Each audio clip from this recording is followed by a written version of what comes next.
Hey everyone, welcome back. It's Lucid, and I am once again, and for a final time, joined by Sai. This is Sai joining Lucid for the last time in this series of the. Is this the 2022 tournament finals? Yes, it feels strange saying that at the end of 2024, but yes, it is the 2022 tournament finals. All right, made it to late fall of 2024, Yeah, yeah, we need to start 2024th year of the the Ascension. Dominion 6 tournament finals. This isn't an announcement, but I'm thinking about it. We'll probably start it in the next 6 months, but I think we're waiting for a few more things to get patched and things to shake out a little bit more before we fire that up. Maybe do it in January. Yeah, Then that would there's be a a good time. then there's a remote chance that it finishes by the end of the year.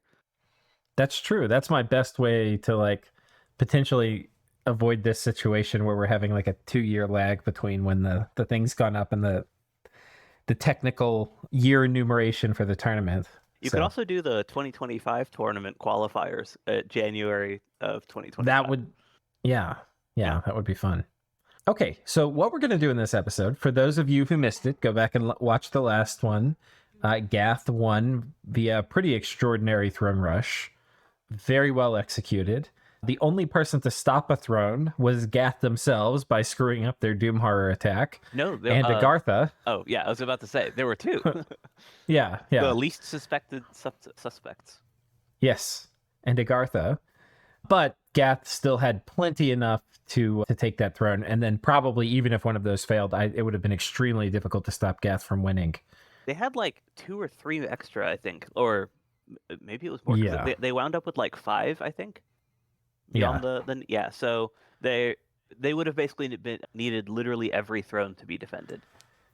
Right. I mean, this throne list. I'm pretty sure the Throne of Fortune's theirs as well. But this throne list is basically all Gath. So they've definitely won. Okay, so what we're going to do for this episode is we're going to go through and basically do like a history, a remembering for some of the nations, and talk about kind of how their game played out. In some ways, just kind of like a high level summary of how the game played out. The messages here, I'm going to flash them up because there's a chance we forget. So if you want to pause and read one of these messages, you can come back. But we're going to pull them up again when we get back to that particular nation and we're looking at it. But just in case somehow I forget. There's also going to be some battles here. We might watch some of those as like an outro, but these are basically show battles that the players wanted to, still like put their armies to use before the game ended. But they're not going to obviously impact anything. I think it's just Xibalba making their score graph look a little better. Yeah, that's probably what it is. Okay, so I think with that we'll get started, and we'll leave the winner on here, and we'll cover Gath last. But let's first talk about the alphabetically first nation, which is Arco. Do you want to maybe give us Yeah. a short national history for them? Yeah, so Arco was the villain of the early game. They were the player that expanded extraordinarily well and did not really treat any sort of nominal player barriers in terms of like the natural borders of where nations might end up, going deep in between Ulm and Tien Chi and essentially provoking everyone into fighting them. But they did so while having a very strong, I want to say like early mid-game focused like combination mild, bless, and scales build, which matched up incredibly well against their first victim, which was Ulm. So Yes. it's kind of hard to tell the story of Arco's early game without telling Ulm's story as well.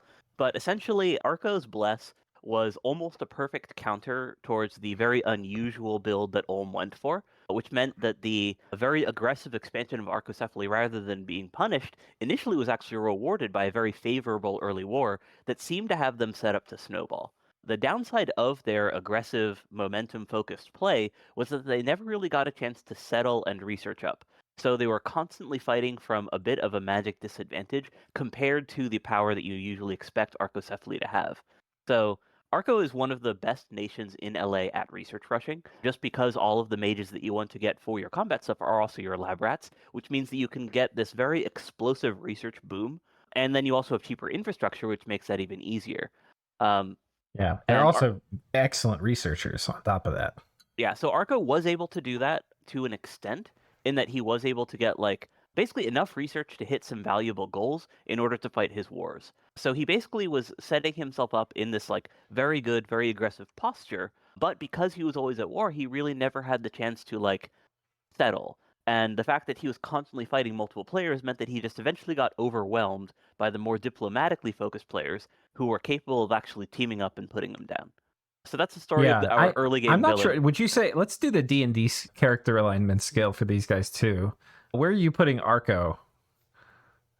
Oh, Arco's chaotic evil, but like that's the He's only chaotic evil. That was what I thought too. he's the Yeah. only nation for which I think that I could pick an alignment though. Okay. Well, we'll see. But yeah, no, it was really funny. He kind of treated all the other players in the game like NPCs. Yeah, it was just he just did whatever dialogue option he felt like and was like, I'm gonna stab and kill you and take your stuff. I really hope that he had fun with this game because he was really fun to watch. I think he didn't, sadly, because he was very angry when he got left the game and left a lot of really angry comments. That's But too bad because like I feel like if you want to lean into this like villainous playstyle, you kind of have to do exactly that and just like lean into it and just go for the ride. Like I had a game where well, I named my pretender Emperor Evil, the Evil Emperor. yes, Like just announcing your evil plans, declaring that you're gonna conquer the world and that all must kneel before you. Like that's fun. that's fun. Even if you do get like ganged up on and destroyed, it is fun to play the villain sometimes. Yeah, we left out one part of the story, which was the fall. And Yes. the way Arco fell was they ended up having a war with Xibalba, and they violated their nap against Xibalba. I believe it was ticking down, and they attacked a turn early due to some grievance, and proceeded to kill a truly astonishing amount of Xibalban stuff. And then also had like renamed their commanders shit talking Xibalba. Oh yeah, Like, with the Tartarians, that was great. right, right. He was naming them like, keep doing the same stupid thing or something. I can't remember what the actual names were, but they were in that vein, like stupid Ozelotl strats or something. Yeah, And it was funny. And by the way, it totally fit the play style. It was really funny. But then those Ozelotls rode up on him and fucking destroyed his armies. it was And after that, interesting he that basically just Alt F forward and then told people to eat his stuff and quit. So, yeah. he did have what looked like very reasonable Ozelotl counters, but it just wasn't enough, right? Like he had like Right. theoretically super combatants are exactly what you want against mass Ozelotls, right? Because if you can survive them, then you just kill all of them and it doesn't cost you anything. The problem was Right. that he didn't reach that point where his guys actually could survive them. So he spent a bunch of gems on these tools that he would slam into Aussies and then they died. And then Yeah. his one like major victory against the Aussies, where he was able to kill like a really significant number of them, was by using this mage ball with like the basically like a bubble wrap of Right. expendable troops. And that's like the other really good counter to Ocelotls. Yep. The Yep. problem is that you need to have that critical mass. And once he basically got overwhelmed, he wasn't able to replace that army. And then at that point, it was just a matter of time. I think he also didn't have Will of Fates, which was the other kind of critical tech. And in his anger, like he wanted to break that nap with Xibalba. All right, it wasn't like, oh, I must, or like it would be tactically, like he wanted to. Like if the war started with the nap ticking down, he would have felt bad about it. That's really how it's chaotic evil, is like, because he would have benefited from the nap taking longer, because he would have had probably Alt 8 and would have had Will of Fates and probably would have won the war. Or at least had more advantageous fights. Yeah. And yeah, so anyway, once this fell apart, he was in position 1 at this point. And you can't be in position 1 and fall apart this quickly without really having a morale failure as well. So that was what happened. I would say that, and also just the fact that no one was willing to back him up. Like he basically had no chance of getting someone to stab Xibalba, even though Xibalba is widely considered to be one of the best scaling nations. Yeah. Okay, let's talk about Ulm.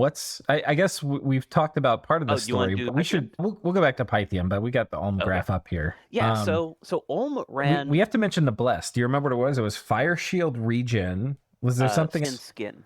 Stygian Skin, yes. And then I think that might have been it.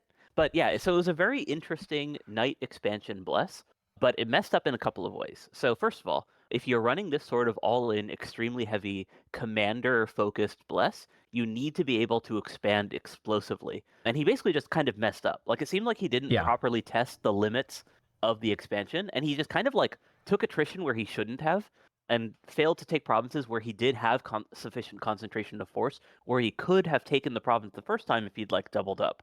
So Yeah. this is something where you can have like these sort of commander strategies can get the best expansion in LA. Period. Like that's why Lemuria expands so fast, because it similarly Right. does this like commander focused thing. So you can produce like 1.5 to 2 expansion parties per turn and just get absolutely massive. But you kind of need to know how much you need to send against each province type. It's not just a matter of mindlessly like clicking units into provinces and assuming that they'll win outside of the very easy province types. And for those, you similarly want to send the minimum of forces, right? So you want to send one commander with 2 bodyguards or 2 commanders by themselves. The idea being that you can keep as much like of your forces free to expand as quickly as possible. So because Ulm's kind of like messed up, he was much smaller than he should have been when you run the sort of extreme bless strategy. And then the second mistake that he made was basically what I would call very poor targeting, in that he was Right. fighting Arco, who had a bless that seemed almost tailored to counter this type of strategy. And in general, like this bless that he was running with the fire shield and Stygian skin, it really just doesn't do well against stat resist blesses in general. But in LA, Right. that's not a guarantee by any means. Like many nations are just flat out Right. not going to run that type of bless. Like there's plenty of Right. scales nations. So if he'd picked a nation where his knights actually like were difficult to counter, then he could have similarly had a pretty big advantage. But by fighting Arcocephaly, whose sacreds were like easily able to destroy his anytime they went head to head, he wasn't really able to use that. So basically, he was then playing as like a. Basically, the end result is that when they started fighting, Ulm was a medium-sized LA Ulm with extremely bad scales, still trying to mass rangers and do research in Drain 3. Like he was basically playing from such a massive deficit that there was no way he was going to win that war. So I think he needed to basically like take the beating, allow Arco to be a rude guy, and either get other people to fight him, and then kind of like just vulture rather than focus on Arco, or just go fight someone else. But the way that he prosecuted this war as a 1v1, while not being able to use his bless to his advantage, he basically doomed himself from what Yeah. was already a disadvantageous position. Yeah. I think the main takeaway from the Olmish adventure is that, I mean, like you said, there were a bunch of mistakes in expansion, but just because you like, sometimes you have to accept getting bullied. It sucks, but like that's kind of just the reality of it. I mean, my main takeaway is actually different, and that's that if you run a very weird build, you need to know how your weird build works. Like, know what your Well, matchups yeah, are and yeah, how to but that's what expand I them and mean. so on. That's what I Yeah. mean. I mean, if you're getting bullied, but the person can bully you because they're a lot stronger than you, then you have to accept it. I'm not saying like accept being bullied all the time, but I'm saying like if you're in a position to get bullied, like maybe you should accept getting bullied out of something. I guess so. I think for this I will. He's definitely a lawful orientation, right? Oh, I would Because say the opposite. I all would say chaotic neutral. Because he's doing no, wild stuff and he's not bothering to study it, I think Like, it's lawful neutral, right? Because he was so offended by the outrageous behavior of Arco. He's like, I declare war on you without realizing that he didn't have the means to win the war. It was maybe like the chaotic war good then? was chaotic good. Because I Okay. think he's definitely chaotic in terms of running something weird, right? Like I Yeah, do like these sorts of like weird, that is extremely heavy true. blesses. The build was definitely chaotic. And also just the lack of like order, like the lack of structure to like playtesting and like putting in extreme amounts of thought into like taking 20-minute turns every time you expand, Yeah. which most people don't want to do. I will say if you've never fought like a well played late age Arco where they're doing point buffing strats, you might not realize how bad it's going to be for you. But, like Like even then, if you're picking to start a war, you might not know what's going to happen. But I think the issue is more just that he like I don't think that Ulm's issue was not knowing how to fight Arco, because eventually he like right. started switching to Rangers and stuff. So much as it was an issue of not knowing how to play his own weird bless. Yeah. Okay, let's move on to Pythium. Okay, so LA Pythium is a nation that at the time of recording I was very fond of because I had basically just played this nation. And the way that I see LA Pythium played in Dominions 5, which may be completely irrelevant now that, everyone's on Dominion 6 anyways, is that it's a nation that benefits from its its foreign recruitment 1 commander point mages. to an extent Hmm. that should be a massive focus of your build. So like Yeah. the focus of when I want to play LA Pythium is you want to get big early game, right? So you want to have an awake expander, even though your expansion is already good, just that you can get to an extraordinary size and get those labs down early. The idea being that you want to hit enchantment 5 by the end of year by like the middle of year 1, so like 12 turns 12 to 15 basically. You need to have enchantment 5 and you need to have 2 or 3 forts pumping your death mages. And then basically you Yeah. fight with a horde of skeletons and these like weird healing based communions as though that's a bless rush. Like you're able to take a very early war just by having a massive magic advantage over the person that you pick as your first war target. And that's not how this LA Pythium played it. And because it was different from my conception of LA Pythium, I was very offended. I was like, oh, he's doing everything wrong with this researcher build. But that said, his research build did let him get Foul Vapors very early, which proved to be very valuable once he was fighting both Agartha and Tien Chi. And in Yeah. his war against Tien Chi in particular, he was in a 1v2, so he basically like just got smushed Yeah. by like overwhelming numbers, but he was able to make it extremely annoying via the use of his Foul Vapors traps. So he was a very tactically proficient player, both in his first war against Atlantis when he teamed up with Erythia, and in the like borderline exploit use of gem mechanics against Tien Chi. He was someone who like was able to put together scripts that would win battles or cause an inordinate amount of damage from the resources that he had. But because, in my I think opinion, it's worth taking a pause here too to say that his plays probably affected. Some of these might have happened anyway, but they might have affected like the actual design of Dominion 6. Like Foul Vapor's cost and research level has been increased, and like the path requirements on it have been changed so that it's actually very difficult to do the gem abuse mechanic that they did here. So that's kind of an interesting side note, is this Pythia player actually sort of changed the game, even though they didn't win. To be fair, I think Jay Brereton had been arguing for Foul Vapors to get that treatment since forever. Yeah, but this is a little more public than Jay Brereton being upset about it in a channel or something, but That's fair. yeah. But yeah, so he's a very tactically proficient player. But in my opinion, just by virtue of in part his build and in part the way that he was set up to like not do this extreme research focus, meant that he Yeah. had fewer resources to work with. So like he used his resources Yeah. well, but he was just fighting with less than he should have had. Yeah, there's a lot of things this Pythian player did well. They picked a pretty good war against Agartha. They almost won it. There were a few things Agartha did where they had kind of like a massive, kind of really good tactical move, and they had a few clutch defenses. Like there was one where he had an immortal hero summon like 5 fire elementals, And and then it cleared like a whole stack of troops. yeah, Agartha definitely exploited those immortals very well. Yeah. So there were a few clutch things Agartha did to defend themselves, but otherwise they were persecuting a pretty successful war, which they were definitely eventually going to win against Agartha. But then Tien Chi looked at them and they were like, pretty sure we can just smush these guys. Which Tien Chi would have done, except for the gem exploits. And that turned it, combined with, I think, Pythium's very high skill maneuvers, into an extremely expensive war for Tien Chi. And that in turn also affected the game, right? Because Tien Chi similarly depleted like a lot of their resource stockpile, which Yeah. as a snowball nation definitely impacted how things went later on into the game. So yeah, I would say Yeah. tactically extremely good, but kind of messed up in terms of the like not expansion. What are like the building up The phase? tempo. Well, The tempo. I would basically say like how like in some strategy games you talk about like building tall versus building wide and so on. Right. I just don't think that he got tall enough, so to speak, Right. for his size. Yeah. And that in my opinion largely had to do with the build and early game like expansion stuff, but also just had to do with where he focused on resources. Like he never tried to get a blood economy. He had very minimal use of the foreign recruitment mages. And he basically just wanted to have his actual gods do the research, which didn't work out nearly as poor.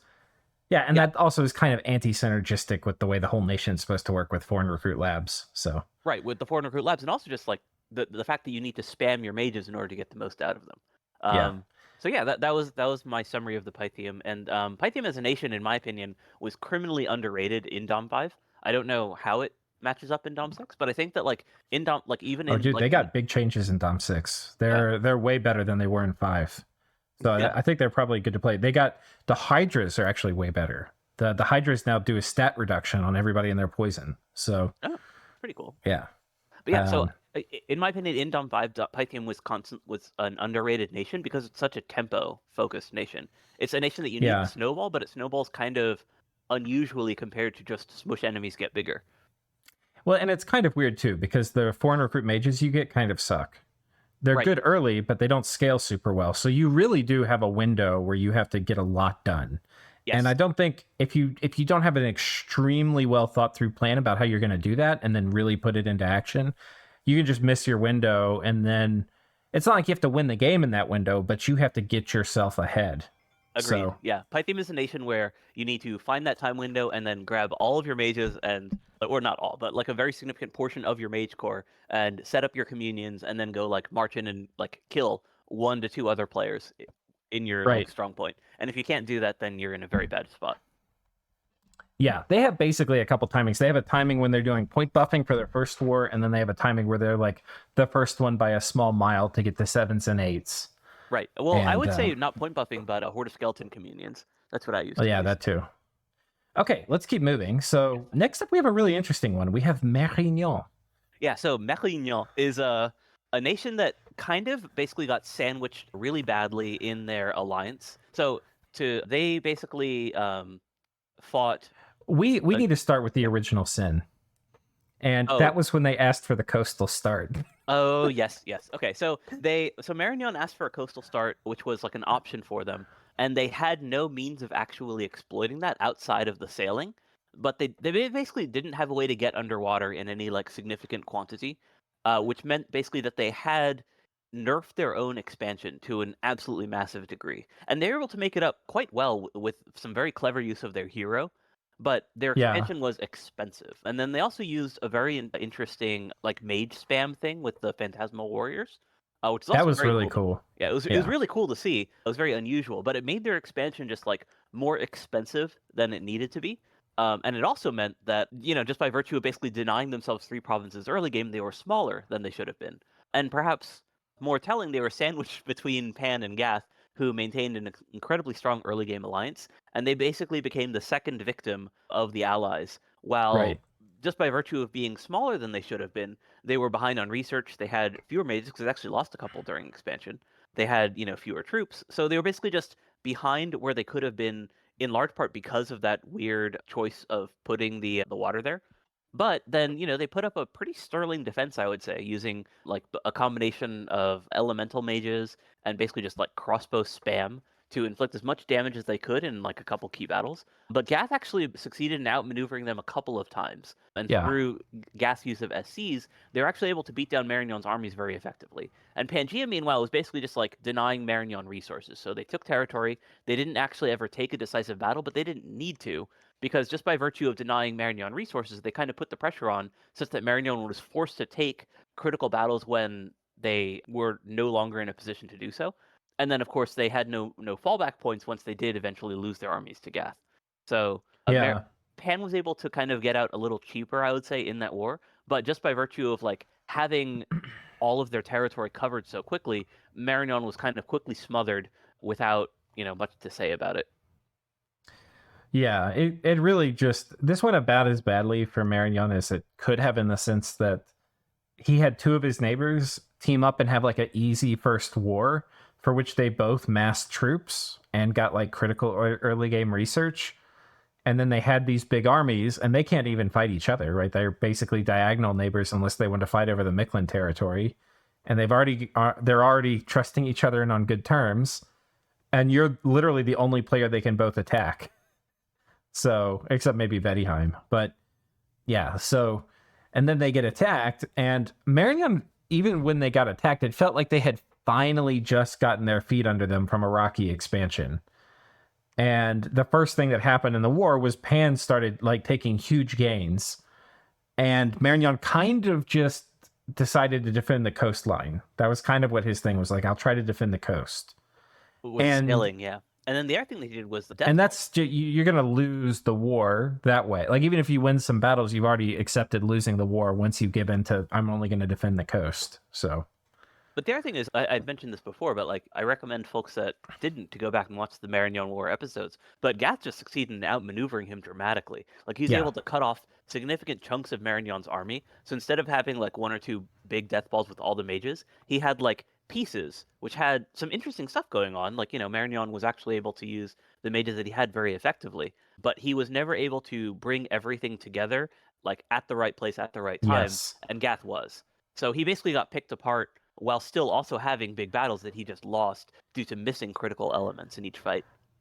Yeah, this was probably one of the first times we saw in this game something that would repeat itself and happen many times in the future, which is that and actually Gath was usually the one doing it, which is applying intense pressure, hitting lots of provinces at once, and preventing the enemy from being able to combine forces to fight you.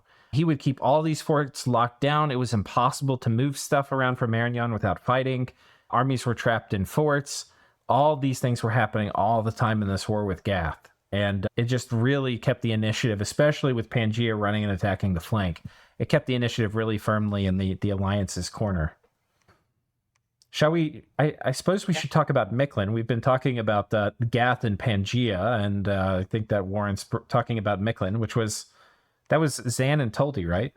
Yeah, so Mictlan was another nation where just because I had my own very strong opinions on the subject, when I saw Mictlan's build, I was incensed. Because, in my opinion, LA Mictlan is a nation that wants to go absolutely all in, hell bless, nothing but bless, and that it can get away with it by virtue of dominion management. And Right. because Mictlan didn't do that, I was like, no, awful. But the build was actually fine. Right. For all that I was like complaining about it at the time, they had reasonable scales for what they were trying to do. They weren't the scales that I would have taken, even with a fort-focused build as they were going for, but they did at least have a plan. And the plan was you buff up your Jaguar warriors, you take a bless for them specifically, and you spam infrastructure so that you can spend all of your money on sacreds every turn, and just have this big blob of hit points, which eventually translates to a blood economy. And having these extremely sturdy magic weapons, hard-hitting blockers also just kind of naturally scales well, because Right. you're like a little harder to HP route, you're a big blood nation, you do all the cool blood stuff, and you have Ocelotls that also, even if the bless isn't tailored towards them, still benefit from it. But Yeah. for whatever reason, the game consensus was that Mictlan is the scariest nation in the game, and all of their neighbors agreed to combine forces entirely to go take them out of the game first thing. So they were facing Yeah. a coalition not just of like, two folks teaming up in order to have an advantage in the war, but literally everyone decided Mictlan must die. And even the neighbors of the folks invading Mictlan are like, yeah, this sounds good. Go ahead. Please kill Mictlan. Yeah. So I don't even Neighbors like Marignon. I don't even fully know why everyone decided that Mictlan was the Giga threat, but they did. So They Mictlan did. basically was teamed up on by everyone. And then worst of all, they were denied the ability to have a climactic battle by virtue of some mispositioning. So they did have Right. a They couple. got defeated a bit in detail. They didn't have all their mages, all their troops together, but they still had one pretty good battle against Pangaea. Yeah, But but I it would was say still a those are bit defeat in detail. Yeah. right. And even that good battle against Pangaea that they had was more a showcase of Pangaea's strategy than it was Mictlan's. Like Mictlan, Yes. threw a bunch of Sacreds in where Pangaea was like actually perfectly set up to fight them, where they had hit all their research timings, they had moved in all their sages at the perfect time. And Mictlan got absolutely destroyed by this like Crushed. like it was this frontline point buff strategy where the sages were immediately behind the front line. There were a significant number of crossbows. It was like this is how you would like put Pangaean battles into a guide meant to show off how to play Pangaea early game. It was absolutely flawless. Yeah. So Mictlan just got crushed in that one battle. And even then, as Lucette had been saying, they'd kind of been defeated in detail in that they didn't have all their mages in that fight. Like Mictlan was semi all in that they'd committed just too many of their sacreds to be able to survive if they lost that battle without bringing enough support in order to justify Win that it. level of Yeah. commitment. So they just got destroyed, and then from then it was just a matter of time. Gath had, as we'd mentioned, gone very heavily in on this invasion as well. They'd committed heavily into slingers in particular, which meant that once Mictlan's armies were defeated, it was very quick. It was a very quick death before all their stuff got captured. Right. And the other participant was Vaettiheim, with Xibalba also getting a province or two as vulturing rights, which ended up getting them into a small kerfuffle with Vaettiheim. Right. Um, And Vaettiheim in particular kind of annoyed the other allies in that before the war even started, they'd already partitioned Mictlan's lands, and Vaettiheim just grabbed their section of the partition and it's like, all right, cool, and then peaced out. Which, right. fair point to them. That was all that they'd been promised. They took everything that they said that they were going to take, but also they weren't applying any pressure on Mictlan. Right. So that Yeah, kind and of so it's easy to see, actually, the way you phrase it, that's actually when the Pan-Gath alliance kind of started. And it started, whereas these two were working, I don't want to say Vaettiheim was in bad faith, but Pan and Gath were very much in good faith it was more that with each those two other. remained committed, and Vaettiheim Yeah, just like took their piece and pieced out, whereas the others like actually remained in constant communication, and they kind of like right, built up the alliance. right. So, and that definitely affected the game, those two trusting each other. So, yeah, so, pour one out for Mictlan, but they will be remembered. Next up, we have Tien Chi, and this is the first of the real major players that made it to the end game that we've come across. So yeah, so Tien Chi had an interesting first war against Midgard, uh, and it's hard to talk about this war without going into the Midgard story. In that, I think right, a large part of the reason why they were so successful was that Midgard essentially messed up, and they took a very early battle against Tien Chi that I think it was pretty clear that they were going to lose because they didn't have all of their stuff together. So they basically right, Midgard took a fairly sacred oriented build, and they did sacred expansion while also still having pretty decent scale. So it was, in my opinion, actually a pretty good Midgard build, even if it didn't get as huge as these sorts of like van builds can get. But once the war started, they basically had two options, in my opinion, that could have seen them win against Agartha and Tien Chi. So one is you spread out the veneer that you were using as expansion, do mass raiding in order to kind of spread out the forces of Tien Chi, and then beat up their armies in pieces. And then the second is you march out all your mages, you do point buffs, and you win a decisive battle with a PD dump. And Midgard yeah, did sort of a compromise that didn't work, in that he moved in just all of the sacreds, he did some PD dump, but not enough to actually seriously sway the battle. Yeah, in that province, 107. And he basically just got ruled by Tien Chi having a superior concentration of forces while also losing territory to Agartha. And once he lost yeah, that battle, he basically lost the war and he was out of the game. yeah, But he did at that point basically swing against Agartha, who was moving stuff up piecemeal that that Midgard actually could beat. So as a result, Agartha took all the major losses in the war, um, because he had seen Midgard was defeated. He figured, okay, move stuff up. Let's go quickly. Let's move all our armies up, as we can to take as much territory as quickly as possible. And as a result, he was the one who actually like took significant losses. He got counter-raided heavily by Midgard. All while Tien Chi, having won his battle, was free to basically just go take over Midgard's territory. And that's how Tien Chi kind of right, started their snowball. Tien Chi's yeah. second war was I think against. there was part of it where Midgard also respected Tien Chi for like truly all-inning him. Like Tien Chi took all their troops, they brought mage support, they had good early research targets with web. They had been doing foreign recruitment, and then they marched them all and were like, "Hey, we're gonna fight." Agartha was bringing much more disrespectful types of troops. They had some summons, there were some umbrals and some other things mixed in, but it wasn't the same kind of level of commitment that Tien Chi had brought. Right. And It was designed to take territory as quickly as possible, right? So like, right, okay, Midgard's dead. I'll grab the provinces. It was stuff that beats PD, but doesn't beat like significant Midgard opposition. So right, Midgard, in my opinion, part of it wasn't even like a hatred towards Agartha, or anger towards Agartha, as much as it was these are the battles that I can win, so I'll go win those yeah, that's battles. also true. Yeah. But yeah, So yeah, and so they absolutely crippled Agartha on their way out of the game. Them crippling Agartha was a major factor for Pythium attacking Agartha, and then that also set up Tien Chi attacking Pythium. So right. really worked So out for Tien Chi. so that was kind of the next war, which is what is going to go to next, which is that so Pythium, seeing that Agartha had gotten so weakened, and also just seeing that it was a good matchup because Pythium's build didn't really have an answer to Foul Vapors, which normally Agartha's is build. Agartha's Yeah. build, yeah. So normally that's something that, like as Agartha you need to like very proactively consider because this is a natural weakness for your nation. Mm-hmm. Like, how do I beat Foul Vapors? That should be part of your design, either with a Nature Bless or with like an early awake research god. Like you basically need to figure out a way to get poison resistance for your armies, or you need to find a way to switch over to undead even more quickly in order to like basically dodge that phase in the game where you have this like level 5 thing just like Right. hard counters you.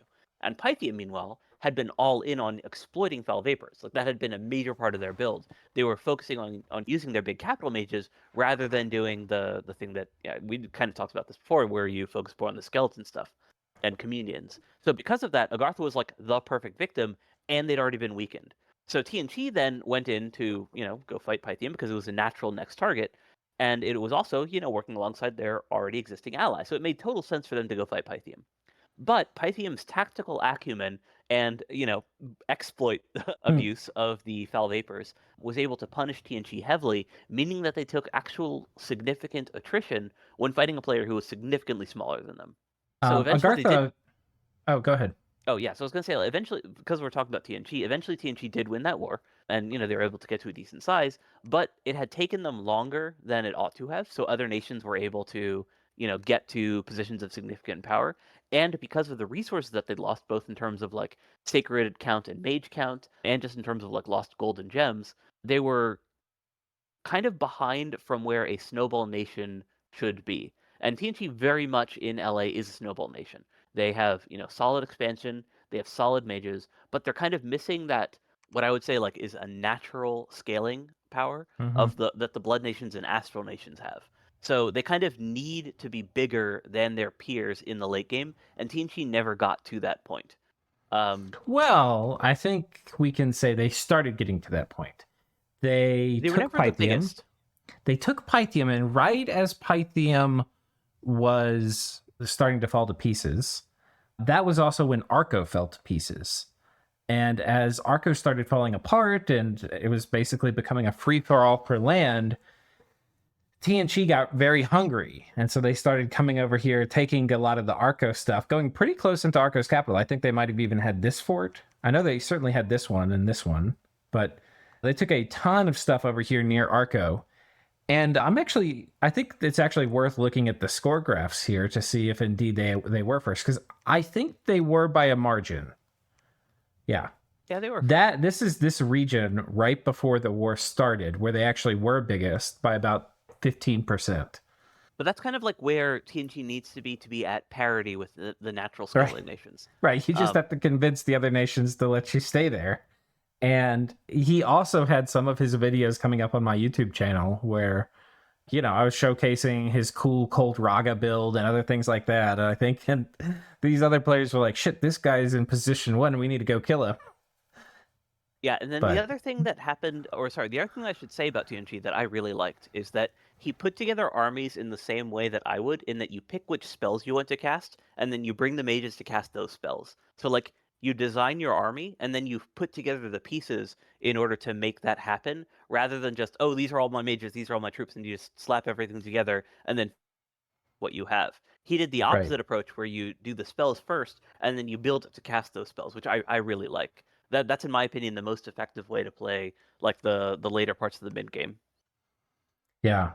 Now things were sort of going okay for Tien Chi. Oh, They he had an incredible battle against Xibalba with the best use of Shimmering Fields that I have ever seen. And again, if you haven't seen it, go back and watch that. Totally worth it. I don't remember. Do you remember which episode that was? With the No, Shimmering I have no idea. But okay, if y'all can find it was a good one. Yeah, it was probably the best battle in this game in terms of like the troop positioning and the use of some like kind of undervalued spells to just do like to have a very lopsided battle without just having like massively superior resources. Let me put this in context. Tien Chi was attacked once once Arco fell apart and everybody decided to attack them. Tien Chi was attacked by Gath, by Xibalba, by Erythia, and by Pan. Well, no, the Erythia thing I think came for round 2. So it was Xibalba, Pan, Gath, and also Vaettiheim. So all these people were attacking him, and furthermore, the person who really like laid into him the most was Xibalba. Yeah, you can see that on the score graph, like on the province count. Xibalba's spike up is exactly corresponds with TNG's spike down. But you can also see TNG's recovery where he beat Xibalba's armies. Like very decisively, I would say. And I just want to say, having weapons of sharpness, like multiple stacks of weapons of sharpness Aussies going around one turn popping your forts and you have no idea where they're going to go, is freaking terrifying. And I think not only did Tien Chi have an excellent single battle against Xibalba, but I think they put on pretty much is like a clinical defense against flyers as you can have, where they were anticipating where they were moving. They were gatewaying in troops to defend thrones and mages, and and then eventually they finally caught Xibalba out and killed a couple of their doomstacks. So Yeah, so very impressive defensive play in that war. But even after they got Xibalba to peace out, as the war ground on and Pangaea made their commitment, they were eventually basically just overwhelmed by mass, in that they were fighting just like too many different players at the same time, and the players that they were fighting were too strong. So Pan, while nominally being smaller, was, I would say, already at a stronger point than Tien Chi was at the start of the yeah, I war, think so too. Yeah, because they were just just the dramatic. horde graph. Tien Chi never got close. Yeah, so Pan was The just research graph, Tien Chi didn't get close. The gym graph, Tien Chi was ahead, but not by a ton. I would say they were ahead by a decent margin, but Yeah, it was natural due to their size and their like yeah, emphasis on site searching. But yeah, so I would say Pangaea was kind of already stronger. They were at the very least richer, and they had massively more mages. So when Pangaea decided to like actually go in and fight them and start committing there, TNG was very simply overwhelmed. Pangaea definitely did some interesting tricks, right? Like that was where we saw the double rigor mortis. That was where we saw the vortex of returnings with gifts from heaven spam. So Pangaea was, definitely employing some interesting strategies or tactics, I should say. But the overwhelming mass kind of was the biggest factor in that Pangaea yeah. just had more stuff.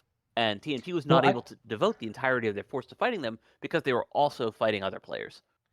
yeah, I'd like to touch on one point because there was, if we look at this graph, there was this valley where they got 4v1, and then a recovery, and then it falls again. And this was because they actually made peace with Pangaea and thereby with everybody else. But then everybody else turned on Vaettiheim. And Tien Chi kind of, I guess, probably feeling some of the lessons that Marignon learned, where you let Gath and Pangaea kill somebody, well, they're going to come back and kill you later, felt that, hey, I can't let Vaettiheim die here alone, and these guys who are probably in a stronger position than me get bigger. I'm going to join Vaettiheim and help. And they kind of bet their money on a losing horse there. And there were options. They could have tried to go after Agartha, though that might have also triggered the coalition to come back after them because they were sort of a Pangaea vassal. But that might have been manageable. They could have potentially gone after Xibalba. That might not have triggered the Pangath alliance as hard. They could have potentially gone after Erythia, though that might have triggered the Pangath alliance. But there was maybe some other way. But the way they handled it was they faced into it. They were like, I'm declaring war on you, Pangaea. Which they didn't really, I guess they were maybe hoping Vaettiheim would hold out longer. Xibalba would like be a more clear ally. But these things didn't end up happening. What happened was the war restarted. Xibalba, Erythia, Pan, and to this time much less Gath joined in, but also Agartha. And so that was like the second falling. So Tien Chi just didn't have they weren't able to build a coalition against like the Pangath alliance essentially, and they got crushed when they declared war, like heroically trying to defend this Vaettiheim here, which was just getting plundered. So. Yeah, I actually agree with that, and I would say that TNG is another player where they succeeded tactically and kind of failed on terms of like grand strategy / diplo. Yeah. Yeah, I think TNG's failures here were mostly diplomacy. They played even strategically, they played pretty good. Like, the resources and the macro was all great. Army composition was great. Yeah, so the way that I would like, I guess if you want to like categorize these things, you got the tactics, which is like the scripting, the like short-term troop movements. You've got the strategy, which is like the build-up, which I agree TNG did very well. They had the best site searching of the game.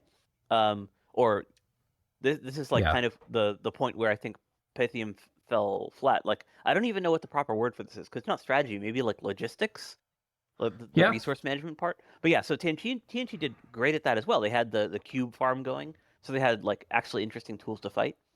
But like in terms of grand strategy, in terms of like picking who to fight, like picking who or identifying who the stronger players are, who you can eat, who you need to turn to your side. That's what I was thinking when I said strategy. So maybe the verbiage I should be think they grand actually strategy did some of that part well. Like they picked their first wars well. I think they kind of had ideas about who they could fight and who they could win against. The problem was when it became like a free for all, right? Like when you have to manage the diplomacy of a large game, there they just really kind of fell apart for them. Yeah, They weren't able to build the alliances or fully understand the repercussions of their actions when they like attacked Pan the second time. Yeah, so maybe diplomacy is the right word for it then. Yeah. But yeah, in terms of like the strategy of or sorry, in terms of the tactics of their scripting, and even in terms of the buildup of like identifying their spells and identifying their resources with their enchantment site and so on, Tien Chi did a great job. Yeah. Like in terms of like just as a Dominions player, if this had been a no Diplo game, Tien Chi was one of the stronger players this game. Like Of course, yeah. I think the last thing we have to say about Tien Chi is this is look at this. This is where Arco was when Arco died. Arco was position 1 for a bit, and then they just fucking fell off a cliff and died. This is Tien Chi when they were position 1. They lost some land, but not a lot of infrastructure. Look at this point in the graph. Didn't lose any infrastructure, right? They lost some land, got it back. Then they got teamed up on again by the whole map, and they bled everyone dry who was fighting them, mostly Pangaea, over the course of the game, but also Erythia. Well, a large part of that, admittedly, was Vengeful Waters. That very much slowed their conquest. Yeah. But yeah. Yeah, but I mean, I think that's the kind of obvious part, but he also kept major armies such that if Pan decided, hey, I want to go do something else some point in the rest of the game, then Tien Chi would have been like, okay, I'm going to go take my forts back. Yeah. Like he was never disarmed. Yeah, I agree. Tien Chi actually definitely fought much harder. Yeah. So, next time you're in a game with Demosthenes and you're thinking about killing him, look at this score graph and make sure you're up for the task. But yeah. Okay, who do we have next? So we've done Tien Chi. I feel like we've got Agartha. Jomon is next. Okay, let's do Jomon. Yeah, so this is an interesting one. This is a quick one, I would say, in that he so Jomon is definitely a nation that can benefit very heavily from underwater provinces. I was assisting someone else in their game. Like I wouldn't say like I was a full Hydra, but I was like looking at their turns, and they basically went full underwater Jomon. Like they had like 3 land provinces at the start. Yeah, and then they just like became the Ryujin nation, and that can work. So Jomon, like picking the water, I don't think like by itself is a mistake, but they picked the water without having an awake underwater expander, which meant that they had suffered the same fate as Marignon in that they had limited expansion. Right. And then because for them it was even worse because Arco expanded straight towards them. Yes. Right. Arco expanded towards them. This is the Jomon cap. But also you can see how this expansion kind of just fucks up the whole northern part. Like this is blocked out from them. It really fucks up a lot of stuff. They can't get these. They can't get this. But the thing is, then Arco took this early, so it's like, what are you gonna do? But the thing is, it can work if you have an Earth Snake, right? Right. Then you just go through the water and you take your normal stuff. Right. But Jomon just didn't have that, so I don't think that like water in a vacuum is bad, so much as water without a plan to get into the water very early game is bad. And like Earthsnake isn't the only option; it's just by far the easiest. Like you can take like an Awake Titan or whatever, or even like an Awake Researcher, but that's very weird and awkward. But like and there are a lot of mods also that make Jomon a little more amphibious. But yeah, in Vanilla Dominions, if you like are playing Jomon, especially if you have the choice of whether to do underwater or not, you really want to plan for it. And so I would say that failure you in can planning... get out underwater with thugs, but you need a bit of research. You have to site search some gems, and it's not ever going to be as fast as an Earth Snake. So, yeah. Yeah, so if, like, that aside, the other thing that went poorly for them was that because they were small, and they've ordered Xibalba, who was not necessarily quite as small, they basically they went into a very early game war, where Xibalba, in my opinion, should have killed them much, much more quickly. Yeah, they should have. But, yeah, so Jomon basically, like, survived. They were given kind of a lease on life due to Jomon's... Sorry, due to Xibalba's kind of timid assault. Yeah, hesitancy. Thank you. That's the perfect word. And then eventually, like, they were given a peace. But they were still kind of like crippled. They were like, I think, the smallest nation at the time once Xibalba backed off. And then they were basically food for the next predator, which happened to be Arco. And then hostilities quickly resumed, and Jomon was destroyed. Yes, they had a kind of cool Ghost King. They But did have a Ghost wait, King. I wouldn't call him a cool Ghost King, given that he didn't really do very much, but they did right. have one. But yeah, hey, I can't remember. I have to go back and watch. I don't remember totally why he didn't get underwater, and maybe it was it maybe an It was awake? I mean, not dormant. awake, a dormant. Yeah. Yeah, he took a dormant Ghost King. Okay. Um. So that's the story of Jomon. The Next quick, up, yeah, Jomin's story is kind of a short cautionary tale about how you should plan to get underwater expand as better. Jomin, or if you're not planning on getting underwater, don't pick the option to give yourself 3 water provinces. Yeah. Okay. Agartha. Agartha was pretty interesting. I'll do the summary for this one, I guess, at the start. Sure. Now, Agartha had a message. I'm not actually going to read this because I think it's kind of toxic. But if you want to pause, you can read. But Agartha had a pretty interesting build. They took basically a full scales build. They had hardly anything in their bless at all. They had this ageless Olm, which was a pretty cool pretender, and basically went full scales late at Agartha. And I think that's sort of possible, but you have to plan for foul vapors and other sorts of. I think the things you have to plan for are like foul vapors and how to deal with like a Titan or something or some super combatant. Agreed. Yeah, because there are some early game Titans that, similarly, if you don't have like a specific answer to them, they can just sit on your capital and you can't like beat their 30 Right. defense or whatever. So Agartha didn't really have answers to those. But, presumably if they had diplomacy go their way, they might get to choose which wars they were going to be in and find themselves in a great position in the late game with a ton of scales. And Agartha has pretty interesting mages and things like that. Given seeing how the game played out, I don't know if they would have been able to hold up, just especially not having a bless at all. Like a lot of these like human scales armies kind of just get trashed. like, like we saw Tien Chi who did some of these epic battles. He's using sacreds with like resistances. Pangaea, it was these huge astral communions. I don't think like Agartha would have had anything to say to Pangaea at any time in the late game. Yeah, so I'll But start by saying that, in my opinion, LA Gartha, again, like, Vanilla Dominions 5, I actually think it's one of the harder nations to do well with in a larger map. I think yeah, in like a smaller game, those super awesome crossbows can do a lot of work. You basically pick a build that can kind of answer your weaknesses to level 5, and then you try to win before level 9 magics come on. yeah, In a game of this size, that's obviously not an option. So you kind of need to lean into Agartha's unique stuff. So you need to lean into like Tomb Oracles and their like special undead buffs and stuff. Um, yeah, but it's still very very hard because you're still reliant on these human mages and specifically non-sacred human mages, which are vulnerable to just so many things in the late game. And yeah, you're doing that without a massive economic advantage, the way that Blood Nations or even Astral Nations can get. So you have no right. natural scaling, similar to the Tien Chi nations, but you're doing it with an even harder position just because of your lack of sacreds, which leaves you just kind of more vulnerable to more stuff. Yeah, So the cool thing about Agartha is if you get to fight the kinds of wars you want to, like, oh, you have an army, I'm going to skill spam it and shoot you with crossbows. Like, that's actually really strong. Like, when you have the thing that your stuff is good against, you're really good at that. But then it's like, this is Dominions, and you don't get that as much as you would want, especially if people know that's what you want. Yeah, I would say Agartha is a good nation to take against the AI in that like it's good against just like mass chaff and mass evocation spam type stuff. In that if you're Right. having like just a brawl with no like battlefield clear, no super combatants, just straight up mundane units against mundane units, Agartha has the advantage. But that's such a narrow niche in like actual PvP that you only really have an advantage at like relatively small points throughout the game.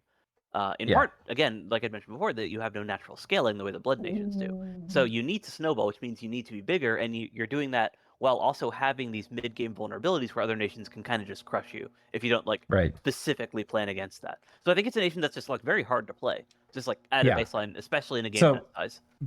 because of that, I mean, massive style points for picking them. I was super hyped to see them get played, and Iran, who's playing them, is a pretty solid player. So I was really interested to see what they were going to do with them. But yeah, super hard nation to play. Their story really was joining Tien Chi against Midgard. Midgard goes on like a vengeance joyride through Agarthan land, killing everything they see. Then they get put down by foul vapors, which is like the worst thing if you're this particular Agartha build. but then they throw off Pythium just in time for Tien Chi to come in and stab them. They then vassal themselves to Pangaea as like a 3-fort, 5-province nation and turtle up for the rest of the game until Tien Chi's really getting beaten, and then they come back and take all this stuff from Tien Chi. And then at the very end, they are the only ones to hold their fort. Yes. So a very cool ending for a very cool nation that's very tough to play in a multiplayer game. I hope we see them again. They've gotten cool changes in Dominion 6. They've got the Corpse Stitcher ability so they can heal like afflictions on undead troops, which is really cool. I can't remember if they got more changes than that. I think they might have gotten an extra path on some of their mages, but yeah. Let's do the next nation, which is Pangaea. All right, so we will start that with a message. I guess I'll read this.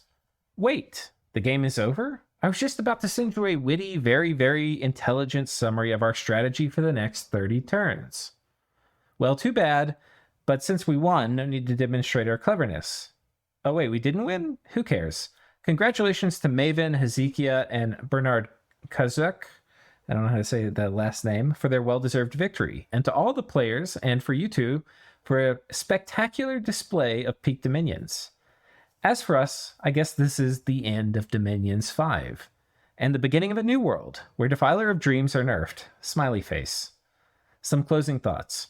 Obviously, our plan did go wrong the last 15 turns. Should have more focused the diplomacy on Xibalba, and found a way to get out of the forever war with Tien Chi. Either diplomacy or just bone grinding him to dust 20 turns earlier. Combining Gift of Nature's Bounty and Nexus was a mistake. We could have converted the thousands of gems, plus the ones synced into Tartarians, into Golem Wishcasters. Not as profitable, but way more difficult to gauge for the other players. Buying Blood Mages... Go ahead. Sorry, go ahead. Oh, I was going to say, I don't think that's actually correct.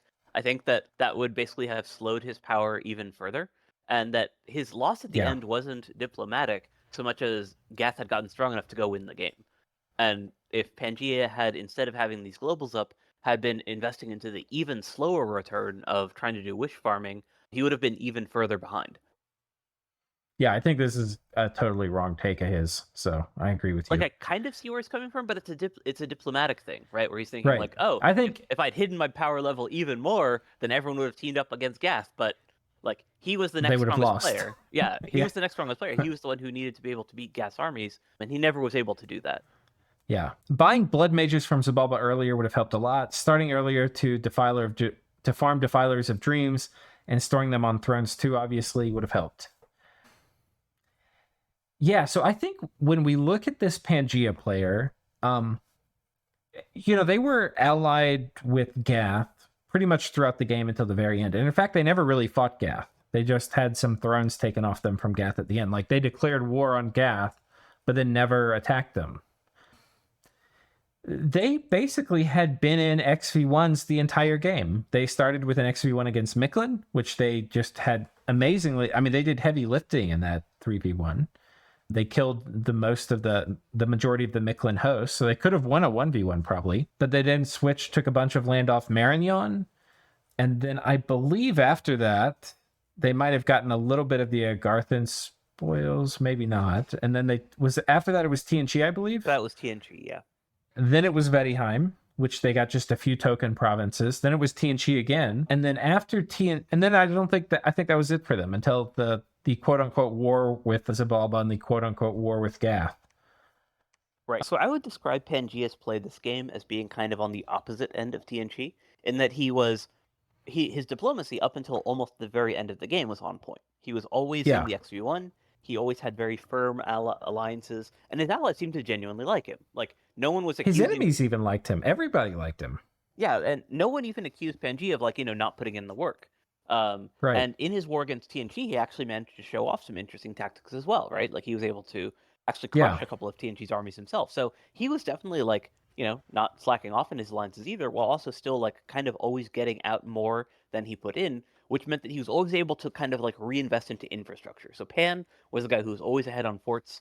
He was the guy who had piles and piles of mages. And then when it came to the very end of the game, he was just not quite able to convert on that.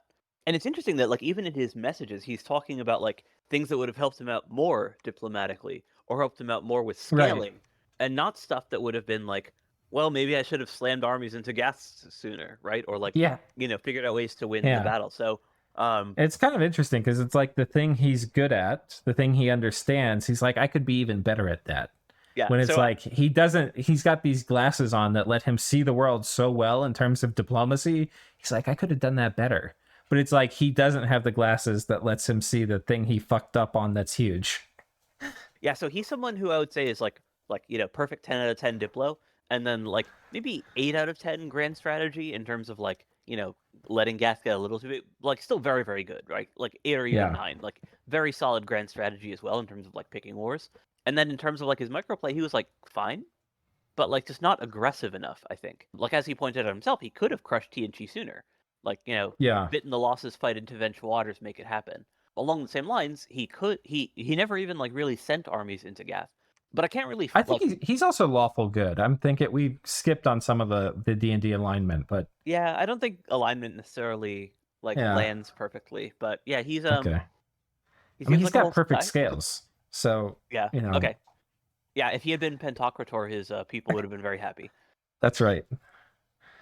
Yeah, the people of this world are going to have a rough time with Gath as Pantocrator. Horrors everywhere, blood hunting, demons. It's going to be a rough time for the world. I'm sorry, I interrupted you. Keep going. Oh, I mean, that was kind of it. Is just that like he seems like Yeah. a great fellow. Definitely like a solid ally if you need to pick an ally in your game. Um, and because he's not just like a good Diplo player, he's also someone that is actually following through on his alliances and seriously committing to his wars. Um, Yeah, I so yeah, think the thing I would add to his message, I think this is the main thing you and I both are taking exception with this bit. And I think he either needed to put this up sooner with more people involved. So like with Tien Chi and Erythia, that would have been great for him. And then it would have been a true axis to fight the blood powers. So either put it up sooner or realize that the game was kind of reaching a crescendo and maybe decide you can only put one of them up and then take all the gems you would have put in the other one and turn them into armies that can win fights. yeah, I would just say the one thing he lacked is aggression. Yeah. Yeah. I mean, even when he was fighting Tien Chi, he showed just huge amounts of respect, which was good in ways, He vortexed of returning like 150 mages out of that one fight. But and a fight that he won, the war was so slow. It was like a 60 turn war or something stupid. Yeah, he could yeah, but he definitely could have won the Tien Chi War more quickly. But he also could have just like been more aggressive in terms of like recognizing Gath as a threat and then going to actually fight him. Like while he was fighting Right. Xibalba, for example, and his armies weren't like all ready to go fight him. Um, Yeah. So yeah, great Diplo play, great overall grand strategy, and like we both mentioned, really solid tactics when he actually was taking these battles against TNG, but also just like not going in as hard as he could have, and not Yeah. going in as aggressively against the number one threat once Gath had taken that place. Yeah. The other thing in terms of aggression is resource spending. Like, are you spending your resources on aggressive purposes? And you and I kept waiting for these Pangaean armies to happen, to manifest. And never that did. were going to be Yeah. these Gath killing doom stacks. But you have to spend your resources on that. I think the way Pangaea saw this game playing out is like he's doing this wheeling and dealing, all these trading with other players, putting up globals, working with them, helping keep the blood powers down or this player down. And then by the end of it, they just realize that this guy's got like 3x their resources. And then people are like, oh, I guess you win. And the game didn't go that way. Like you can't just wheel and deal and trade and have more resources. You actually have to make armies that can go out and win combat. Yeah. And I mean, he won a couple of fights against it, like even in the later parts of the game, he just didn't win them against the blood powers. Right. The thing that I think would have been a really, really interesting move would have been if he did fight Xibalba and then stole a ton of Aussies and then used those Aussies to kill Gath or something like that. Like I wish we got to see. He was also aiming to do like a Royal Malakwi play, which would have been super cool. So there's a lot of things that could have come out that we didn't see, but pretty cool stuff, nevertheless. Any final thoughts for Pan? No. Yep. Do you mind pausing Okay. for a sec? Yeah. Okay, we're back. Okay, so we've talked about Midgard a bit. I think. Did you have anything to say in closing about Pan or? Nope.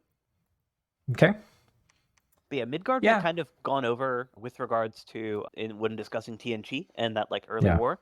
The one thing that I'll say is that they they kind of did okay, but not exceptional. So I think their build was actually really solid. I actually Yeah. really did like their build, but I think that they needed to be even more aggressive with their expansion. They tended to kind of like overload on their sacreds when they could have spread even further and gotten even bigger.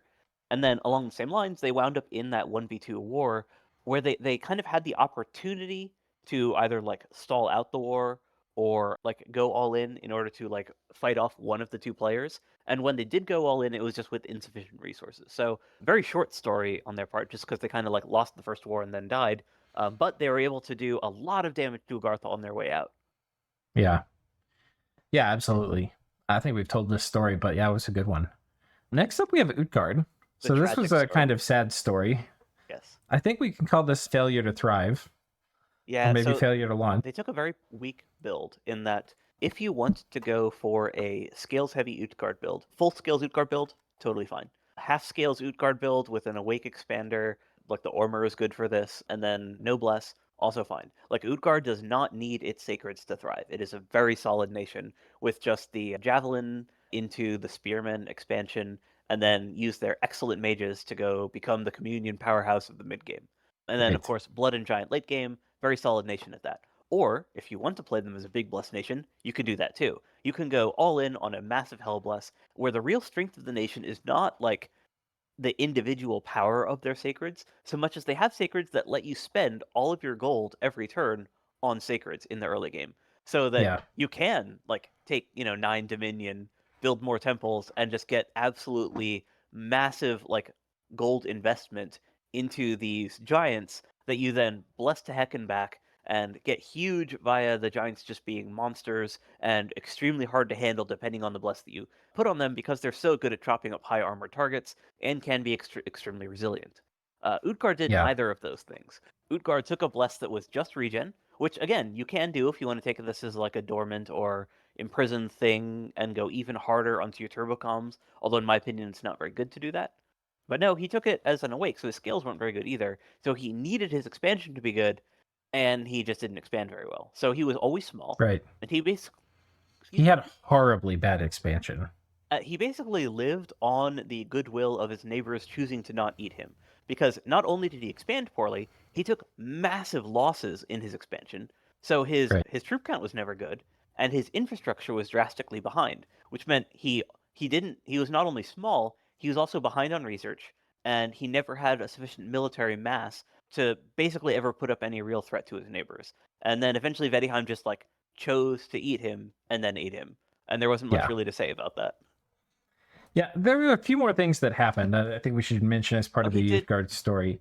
He did fight Agartha, but at this time he was starting to fight Agartha, Marignon also wanted the Agarthan land, and then he and Marignon had a kerfuffle, and he had meanwhile marched his troops and a big pile of mages out to go win this fight, and then had to turn them around and march back. And about the time they got back, I think they sat around for a few more turns killing barbarians, and then Vaettiheim decided to kill him.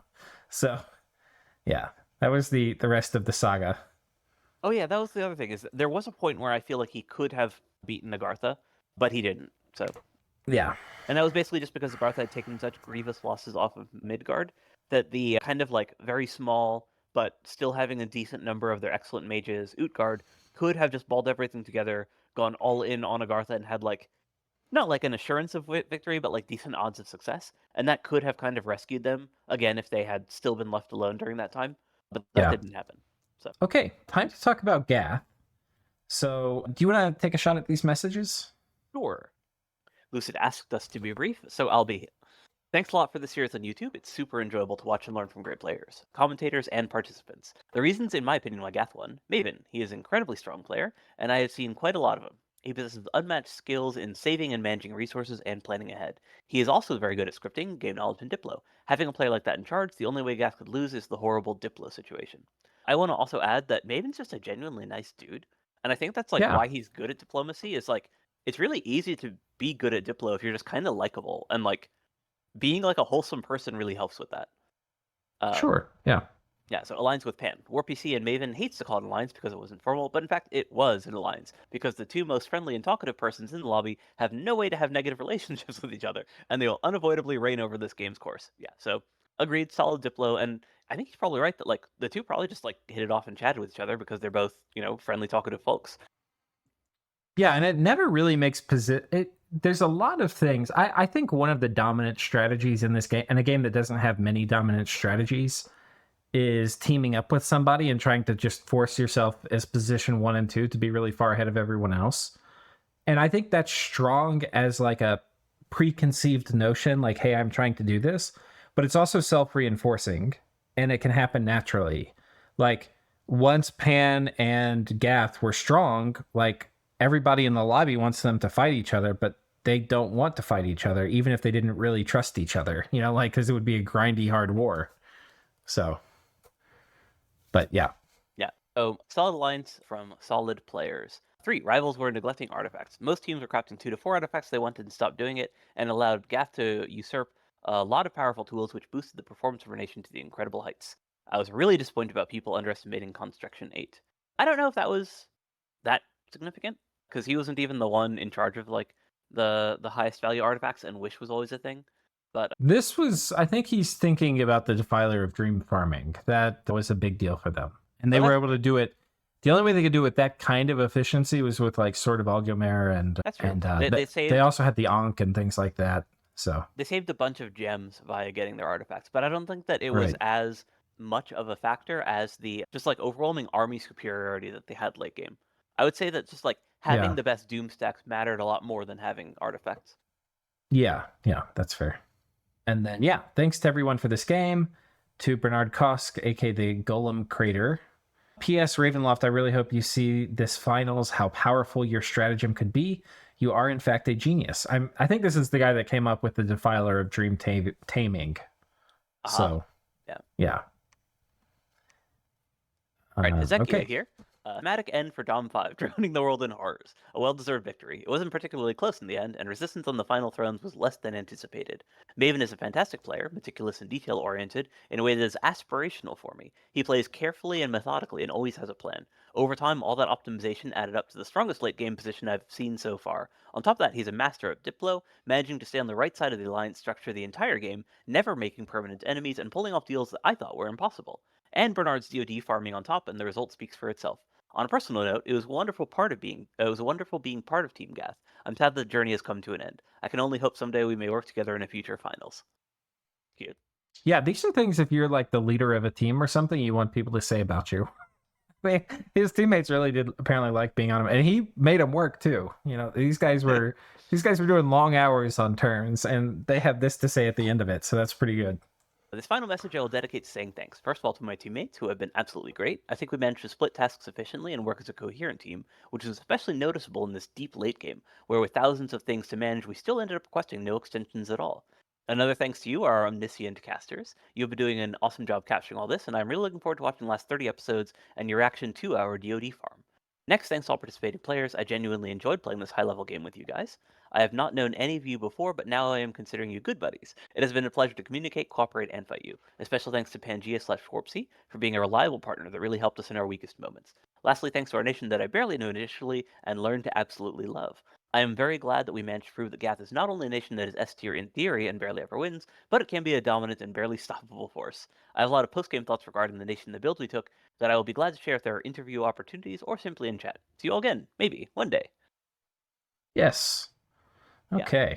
So Gath took the Drain build, which I am a massive fan of. I genuinely think that a heavy bless Gath with Drain is the best way to play this nation. But instead of taking the heavy bless that I would like have gone for myself, he took a build that was sort of a compromise, leaning heavily into scales instead. So he had a great economy while also still having a very like still pretty decent bless, just on account of how like deep he was reaching thanks to basically the free 240 points that you get by doing the Drain build rather than Magic. So the Yeah. downside is that you don't get the human casters, so your communions are not as large. But the upside is that you basically get the bonus points, which in Gath's case he spent on economy, which lets you get out, in this case, a lot more troops. So he was focusing heavily on basically getting his first initial economy up, then his blood economy up, and then finally his Defiler of Dreams economy, which was awesome to see in practice. And, Yeah. aside Never from before seen like that. yeah, so And besides maybe never again, because it's been nerfed some. Yeah, Yeah. so beside the fact that, he had these big economic tools going for him, as we'd kind of been talking throughout the game, he was a 10 out of 10 on Diplo. Like, he was always Yeah. picking good warriors, he was always like, on good terms with his allies, and even when he attacked someone like Tien Chi, he was able to withdraw without getting malice, essentially. Like, Right. folks didn't mind the fact that he had been fighting them, and I think part of that was just the fact that, in part because of his build, and in part just because of, like, who he is as a dude, he was always, he was always contributing very heavily to his wars, where he was like very heavily committed. He was taking, full on like frontal engagements, which meant that as an ally, he's awesome to have on your team, and even as an enemy, you can kind of perceive him as being a guy who's fighting honorably. Yeah. Yeah. And I mean, there's certainly value in making a peace with a guy that is willing to make peace and potentially be a good ally in the future. So, Yeah. um, So, and then of course we talked about the tactics of him just having the best doom stacks, and that's not trivial. Like that takes a lot of effort, and the fact that he was right. able to put this team together, I think actually benefited a lot, just because scripting like that takes a lot of work. So having a group of Yeah. people that are working together that all get along and are able to divide the labor effectively meant that he was essentially just like running a team that was able to like very effectively do all of the scripting without getting burnt out. And Gath's turns we'd come to, I guess, throughout the late game, he just had more effort in his turns than any other player, and the team factor played a huge part in that. Yeah. And then, so we can give him basically like 10 out of 10 in both Diplo and in terms of like his scripting setups, in part because of that like late game work distribution factor. But also his grand strategy was excellent. He always Yeah. picked good wars, and he always came out of his wars with significant resource advantages from having conquered them. So like just all across the board, Maven as a player or the Gath team as a whole did like basically perfectly in Yeah. like I basically can't every think of facet of the any game. armies they really lost. They lost sort of an army a bit to Marignon. But even But then, even not then, really. but even then, Yeah. that's while they were like picking apart Marignon's armies and just like crushing him Right. tactically by Yeah. like locking down his forts. So like we'd actually like when we were talking about Marignon, we'd complimented how Gath was able to like completely keep Marignon penned in order to take Right. advantageous engagements. It's like yeah, he took losses, but they were worthwhile losses by the fact that he actually killed the player and took his stuff. Yeah. Gath heard well kind of the lesson that maybe Pangaea a bit forgot, which is that this is a military game and that the ability to like take a large number of fights and win them is usually what's going to determine who wins. And Gath did just that. They hardly ever lost armies. They were happy and worked great in teams and in coalitions and through the alliance with Pangaea, but they were not afraid at all to act unilaterally. In fact, they were often hoping to act unilaterally. The war against Xibalba at the end, and even in the early war against Mictlan, they were bringing enough stuff where they had a pretty good chance to kill Mictlan by themselves. So, yeah, Gath, and I think what you were saying too about the Doom stacks, that was something we talked about at the very beginning of the game. It's kind of the thing that Gath can do better than other nations. And I'm just so glad they showcased that because they really did. They showcased that when Gath put together just everything put together correctly, nobody in this game showed that they could fight them. Now, I think it can be done, but we didn't see it. So, and it can't be done easily. I think that is definitely true. So, maybe we go through here and tell a bit of the story of Gath. They fought Mictlan, then they fought Marignon. Then after Marignon, they had a bit of a war with Tien Chi. Then Well, the tide shifted and they turned on Vaettiheim. yeah, I would say that in both those cases they were part of the coalition rather than like the driving force in either of those wars. Right. Well, they had a very huge commitment against Vaettiheim, though That's they true. weren't committed to taking Vaettiheim's capital. They were the ones that had destroyed the most of Vaettiheim's army for sure. And that was the war where, like, when it had first started, I had thought that Vaettiheim would have been able to do the most damage. Right. Like, out of all the players, if anyone was going to stand up to Gath's armies, I was thinking that Vaettiheim would have been the one. but he pulled Yep. out this very impressive Gifts from Heaven spam stack that just crushed Vaettiheim's Yeah, it was attempt. beautiful. So then they fought Vaettiheim, and then the world was shifting to fighting Tien Chi. And during that time, while the world was shifting to fighting Tien Chi, Gath built up. This is like the relatively flat period here. This is the period, I think, when let's look when Tien Chi. So yeah, this was the start of the Second Tien Chi War. Gath got a bit of land. This, I think, is from Tien Chi. Though maybe it was from somebody else I'm misremembering. Wait, who was this land from? It would have to be from Tien Chi or Vaettiheim. This was from Vaettiheim. So, yeah. So this bit was from Vaettiheim. And then after this period right here was the long period of growth where Gath was in position 1 in terms of provinces and was using it to just build these massive armies he was going to end the world with. And then he did. So the end of the match looked like a very quick war into Xibalba, where Xibalba lost a lot of land, had absolutely no way to fight Gath. Then a quick pivot into fighting Erythia. Once they got a bunch of Erythian stuff, they said, that's all we're going to take. Now we're out. And then they pivoted to being ready to fight Pangaea. And well, they're never out of Erythia. They never pieced out. They just took their stuff and then went to go take the thrones and win. Yeah. But yeah, there was a message they sent to us where they're like, we've gotten all the Erythian stuff we wanted now. Yeah. So, yeah. Yeah, basically that whole period was setting up to go end the game, and no one at the end of that flat line could stop them. Right. And the other thing that I think is very noteworthy in this story is all these wars were reasonably quick. You know, there's not this thing where you're in a 40, 50 turn long war with Tien Chi. You know, that didn't happen. These things were quick. And not just quick in terms of the total turns, they were quick in terms of like map movement. Gath, which we had said was like a low mobility nation, or they're not low mobility because they have giants, but it can be something they struggle with, especially compared to like Xibalba. Well, they had perpetual storm up, so Xibalba wasn't that mobile. And then they were moving around these storm demon stacks and these huge stacks and magic movement and all these things. These wars, like the amount of pressure that Gath would put on you once he declared war on you was intense. And so the wars were very fast in terms of the number of turns, but also in terms of like how mobile Gath was in attacking you. And that's really what you want in Dominions, is a lot of these like really fast and highly successful wars strung together. That's how you kind of win a game. So, yeah. Thoughts, comments? No, I by and large, I think that we've kind of been heaping praises onto Gath. So kind of just thinking about like what I would have like done differently, or like where I would see like things to critique from his play. There's not a lot that I can find from a gameplay perspective. From a build, like I mentioned, I kind of prefer a heavier bless, but he took his scales build and used it actually very well with that early game slinger focus and then that blood economy focus using the Levites. And he had like enough bless to do everything that he needed, so I think his build was fine as well. So yeah, not much that I can even find to critique for him.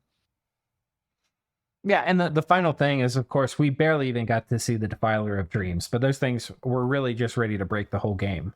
So we got to see them do one of the things they do best, which is this throne rush, but he could have used them in 100 ways, and yeah, they're really strong. All right, Xibalba. All right, a message from Darkside Cookies, who is the sub for Xibalba. Of course, originally was Fulik, and then I think Toldi ended up helping. Okay, a cheeky move by Gath, moving in Assassin Horrors while the nap is still on, but a good learning experience for me. We'll see if Doom Horrors cooperates and eats my throne this turn in 64, so keep an eye out for that. I'm also going to cobble together some final battles with whatever magic phase or march into surrounding border provinces.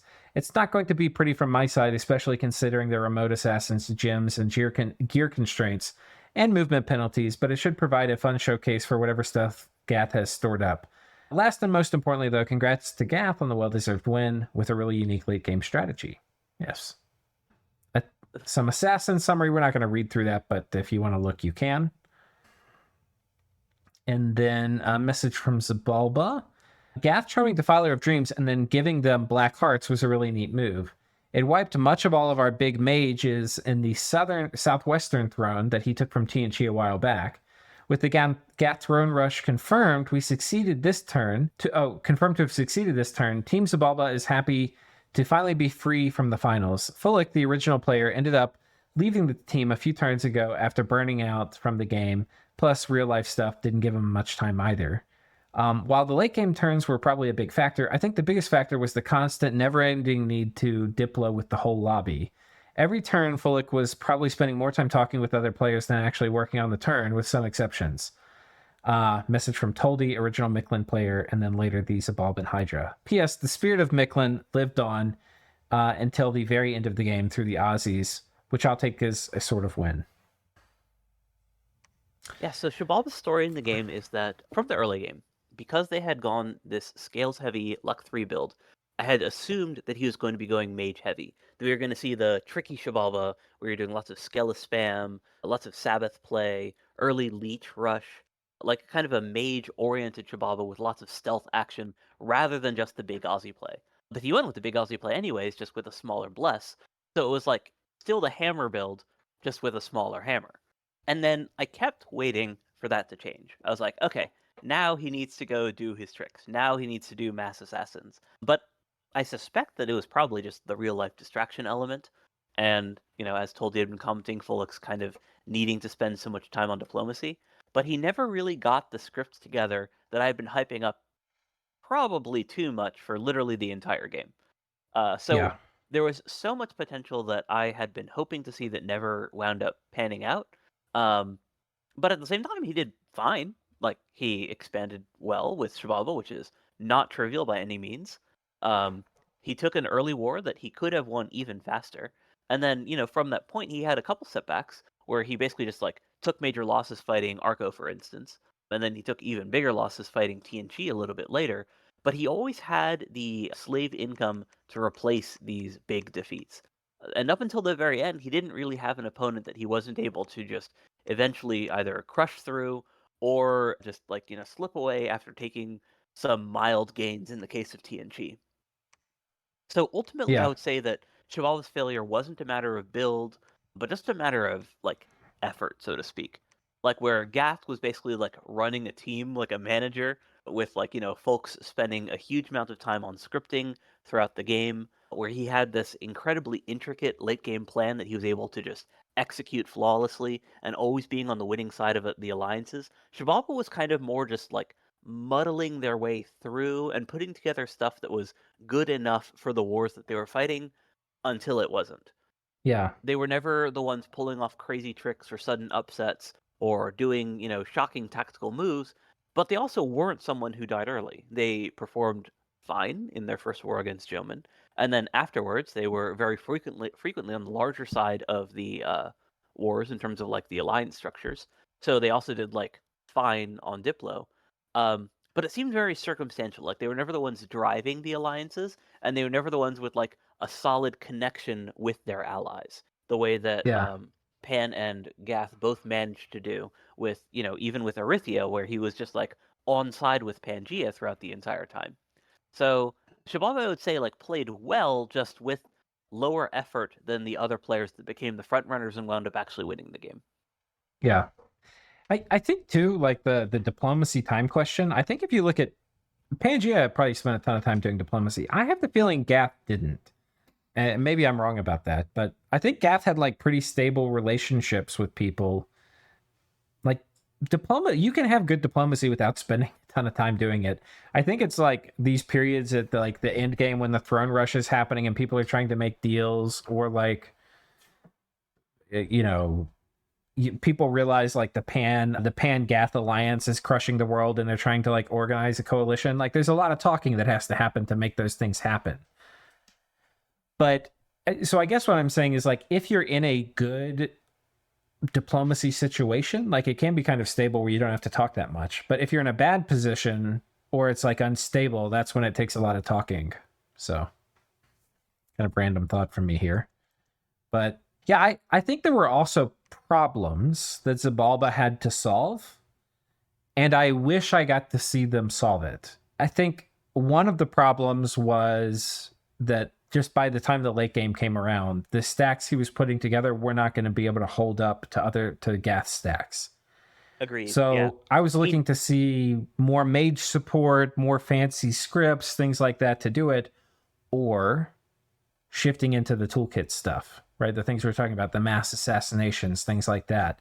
That would have well, been really cool. what I was looking to see is the mass Sabbath play, because Xibalba is one of the better Right. nations at just like spamming out absolutely ungodly quantities of life for a life, leech spam, or even banishment spam. Like Yeah, just send people to heck if you can't deal with them normally.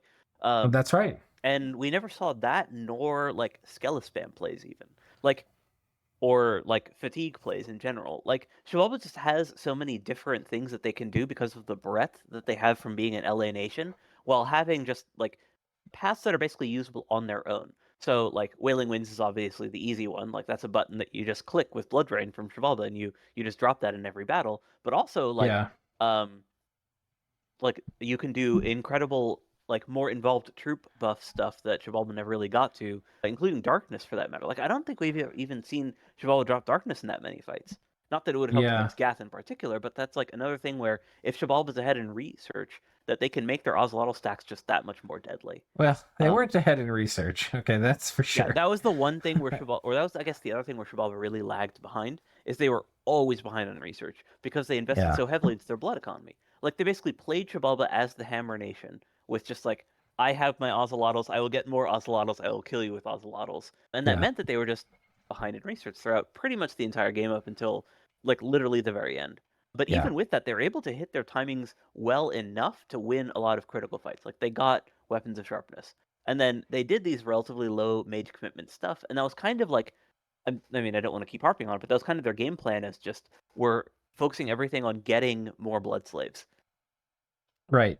And it kind of became a weird thing because, they would take losses and they have to like get their Aussies back. They took a hammering many times, but they would always rebuild it. But then the other thing, I think that it's important to heap some praise on the things they did well. They had like a very good formula for a very strong medium high commitment, like a very strong medium commitment army of like 200, 300 Aussies, weapons of sharpness, casters, turn one, bloodlust, a few other buffs, like a few basic but like important buffs, anti magic. They had a lot of those armies. And a lot of times, even if you don't have the best Doom stack, having highly mobile armies that maybe people can't, you just outposition them on the map and then take the fights you want to, you can potentially snowball really hard with a build like that. And it could have been, I think it would have been, in a less skilled lobby, he would have just crushed people, right? That snowball was like just waiting to catch and start growing. But just the problem was those armies were just never good enough to snowball because the players were too good in this lobby, I think. So,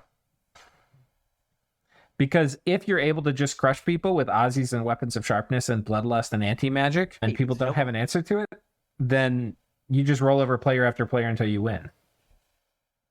Yeah, I definitely think that this is a build that, or a play style, I should say, that works better in smaller lobbies and potentially against less skilled players. Yeah, Like these are the folks that will have counters to Aussies out in time. right. And if you want to see that happen, as I said earlier, go watch the Tien Chi battle with Xibalba. It was huge. With shimmering fields, it was beautiful. Vaettiheim. All right, so Vaettiheim was another player that I think that I overestimated, but that was not because of anything that they did wrong in their case, so much as it was that they did so much so well in the early game that I was just consistently impressed with their use of mages, because they were another player that, similar to Tien Chi, had basically crafted their armies where they like bring the mages to cast particular spells, and then like absolutely destroyed people through the effective mage use that they had. But then they wound up facing first a coalition where, because they'd put up Illwinter apparently without like making sure everyone was cool with it, they wound up getting all Very of their punny. neighbors. Yes, thank you. They wound up getting all of their neighbors to team up on them when they were in any position to take on that sort of pressure. And Right. then, even once, like even aside from that pressure, the one of the players invading them, Gath, had even better Doom stacks than Vaettiheim did.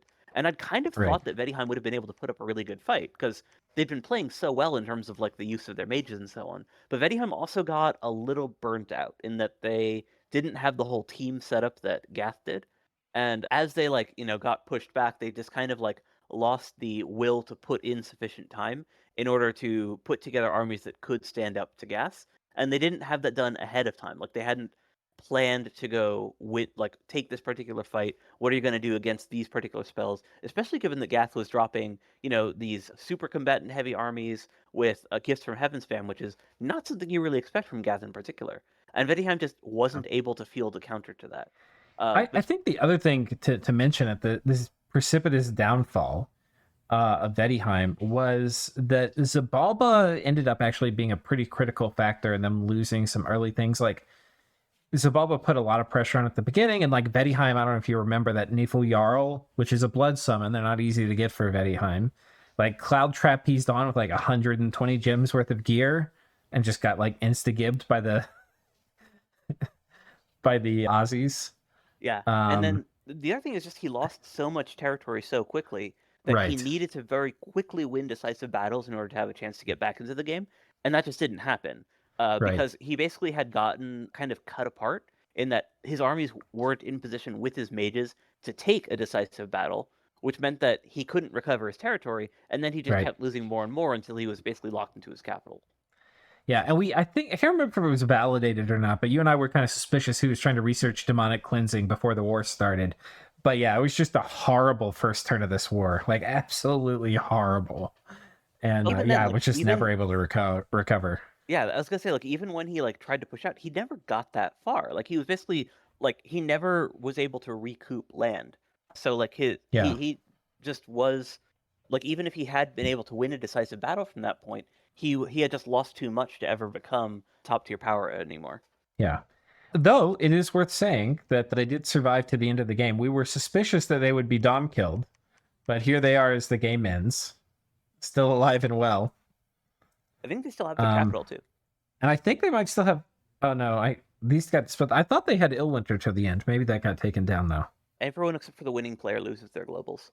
Yeah. Okay. Um. Okay, so that's Vaettiheim. Um. Yeah, I don't know if we Atlantis. Oh God, the Ghost King of Atlantis. So We didn't really Atlantis, do much. yeah, Atlantis is going to be another very short one because he just kind of lost his first war. In part, he lost his first war because it was a 1v2, and that is hard. But he also lost his first war just because Erythia had gone with a kind of like research-focused build with an Awake Expander, and had just kind of gotten bigger than him. So like he was not Yeah. just fighting 1v2; he was fighting 1v2 against superior resources, and he Right. just was never in position to take advantage of that. And his god didn't really bring anything that could win a fight. Like Yeah. he was just kind of a super combatant on his own who also could be countered. Like there was Right. no point where he was like where his god brought anything new, and his god also didn't give him like an early like size advantage the way that an Ormer or an Earth Snake might have. So Atlantis, in my opinion, can be a very strong scales nation, and it is a nation that like benefits a lot from level 7 research. But it's also a nation that has kind of a hard time teching up just because its land mages research at like 9 RP base, and its water mages are incredibly expensive. So you're Yeah. either paying for like extremely expensive infrastructure because you also need to build a temple for your land mages, or you're paying a high price per mage, which makes it hard to tech up in the way that nations like Arco or Erythia can, where you just have like very cheap, efficient lab rats that can accelerate your research. But you also don't have like an early game research that really power spikes you the way that Pythium might, where like you hit level 5 and suddenly like things go great, or even Pangaea with level 3 and level 4 research for point buffing. Like Atlantis needs relatively deep research. So while the troops are exceptional, they're also not totally an all-in scales nation. Like you still kind of want to Yeah. find ways to get ahead, and this Atlantis was never able to do that. And The between problem with their scales troops is they're heavy infantry, but they're like exceptionally heavy. They're very slow on land. And as they trundle across the battlefield, you have to worry about foul vapors, but you have to worry about other kinds of armor negating damage like thunderstrike and stuff. And that's actually how Erythia put them down. Like it wasn't only thunderstrike, but there was a lot of like lightning damage in the Erythian communion they used to just put Atlantis down. And these are things I think I had overrated the how good Atlantis was in Dominions 5 when I thought about them and like when I did the tier list. Because I think when they get the kind of fight they want, they're really good. But I think to come up with like, especially in like a really high skill game, a competitive build for Atlantis, you have to factor in like, how am I going to deal with armor negating damage, and how am I going to deal with foul vapors? And there's other ways to deal with it. You could do like mass flight or other things, like have the right research or elemental spam. Like you can try different things, but you have to have some answer, and the troops tend to kind of not do that. Yeah, and they're similar to Agartha in that sense, where if you're just taking a conventional troop versus conventional troop fight, those heavy infantry are incredible. And then the difference between them and Agartha, I would say, is that late game, just the very fact that those guys have magic weapons is such a big deal. And between the magic Yeah, weapons and the frost armor, they actually hold up very well in late game, even compared to like end game summons in terms of just like the power of these units.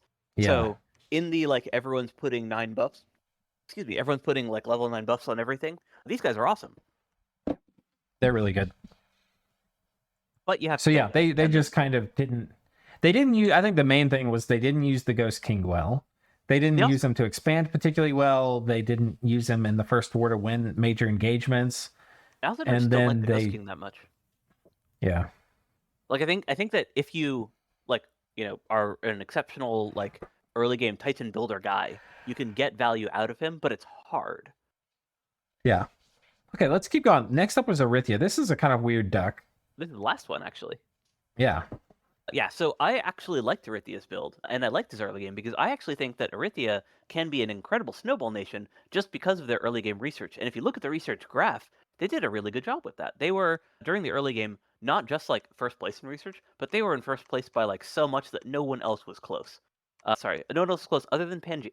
Pangaea right. also like did pretty well, and it actually eventually even surpassed them. But the early game, which is kind of hard to see because everyone's kind of squished together, Erythia's research was incredible, and they did that without compromising their expansion the way that like an actual research god might. But this is the thing: is that Erythia had seemed to have a plan to get resources at different points in the game, right? Like they expanded well, they had a good first war, and then they didn't know what to do. Like Yeah, they from that point on, they basically never had a coherent army slash research strategy. Like there was no point where I was like, okay, so these are the spells that Erythia like rush towards, and this is how they're going to like mass deploy their mages. I mean, as you're pointing out there, they never really had that many troops. But even more importantly than just not having troops, they didn't have that many troop summons. So like yeah, they summoned up the mages, which is like cool. You can do even more different things with your army, but you have to go pick something and then do it. So even right. more so than Pangaea, who kind of like was a little non-aggressive at times, Erythia just straight up did not want to like go deploy mages and kill people. So I don't even know Well, like what. yeah, and a lot of times they did. I mean, to be fair, Erythia probably had some PTSD from those idol drops.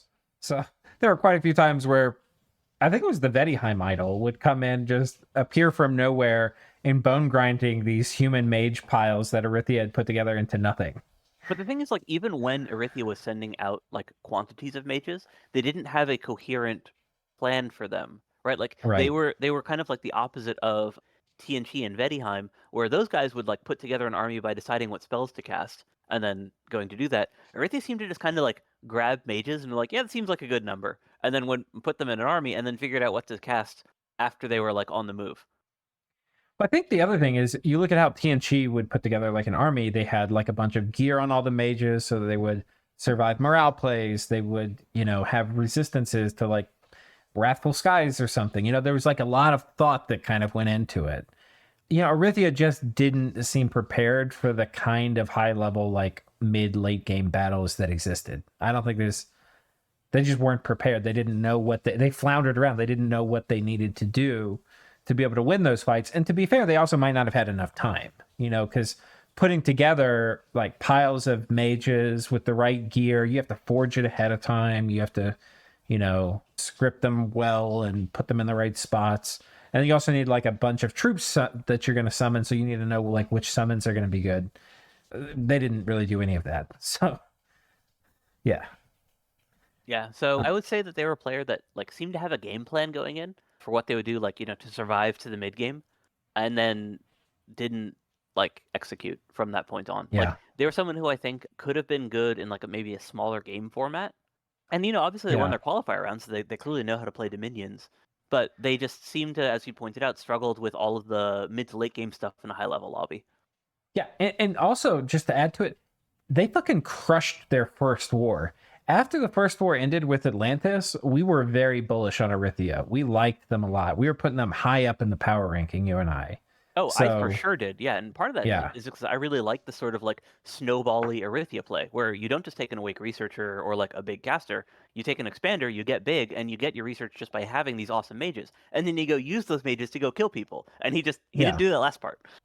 Yeah. Yeah. So, yeah, I think that's it. We've covered all the nations now. Let's do kind of closing thoughts and maybe some other like I think that the key thing I want to hear from you too, and you've got carte blanche for whatever you want to do closing thoughts on, but maybe one thing we can both comment on is like, what were the major turning points in the game where things like in an alternate reality, somebody said something different, somebody woke up on a different side of the bed and the game steers in a different direction. So I would first off say that I don't think that there was a like single like this person made this bad decision and then everything was like ruined, right? Like there was no, assassination of Franz Ferdinand set the ball rolling. I think that Hmm. Pangaea and Gath both kind of like they didn't like flop into like leading positions by accident. Yeah. They had their alliance stuff going on that was a result of like actual conversations and negotiations. Like a lot of this was planned, right? Like these are things that were worked out with players in Right. terms of who they were fighting when. And then along those lines, the battles, especially from Gath's perspective, were very much a matter of meticulous planning, where Gath put together these exceptional doom stacks that the other players just could not answer, particularly after that flat point when he took down first Xibalba and then Erythia. From that point in the game, no one was a match for Gath. And that's not even talking about the Dream Horrors, which, eventually allowed him to secure the thrones. He didn't even need them to win his battles. He was Right. just that far ahead of everyone else in the game at that point.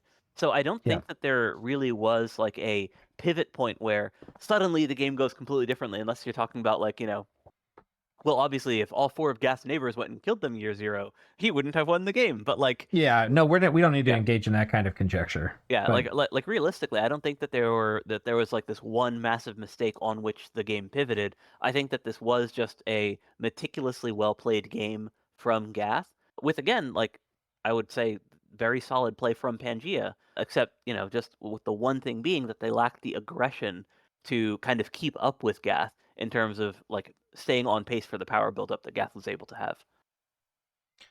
yeah, I think to me the biggest turning point was, and it's not a single moment, but it there needed to be a kind of counterbalance to the Pan-Gath alliance, and it was really on the other players to like figure it out and put it together, or dissolve the Pan-Gath alliance. So that could be another way that it is counterbalanced, right? But like for that to happen, like if you just look at how Pangaea and Gath got along, they got along great. They were chatting all the time. They were able to work through details and who gets what for spoils and come up with agreements and stick to them and be trustworthy. But then it's like, okay, let's put together the Pan-Gath counter alliance. It's like Erythia and Tien Chi. Man, those two hated each other by the end of the game in a way. Like I think they made friends by the end of the game, but like I mean there was some venom for a bit, and then you had, Xibalba, which they were kind of doing their own thing. They never really got into bed with anybody. They were never like the Tien Chi alliance or the Erythia alliance. They never really got into bed. And so I think that was like whether players would do that, I think was like one of the main deciding factors, and they just couldn't. And I don't think it's like a magic word that needed to be said or somebody didn't try. It's just like kind of like you need the right people, you need to have the right conversations, you need the right kind of chemistry a bit to make it happen. I think that So the only point where that alliance would have won was before the invasion of Vaettiheim. If that had been Vaettiheim plus the other three, that could have beaten the big two. yeah, I, But I think the second turning point.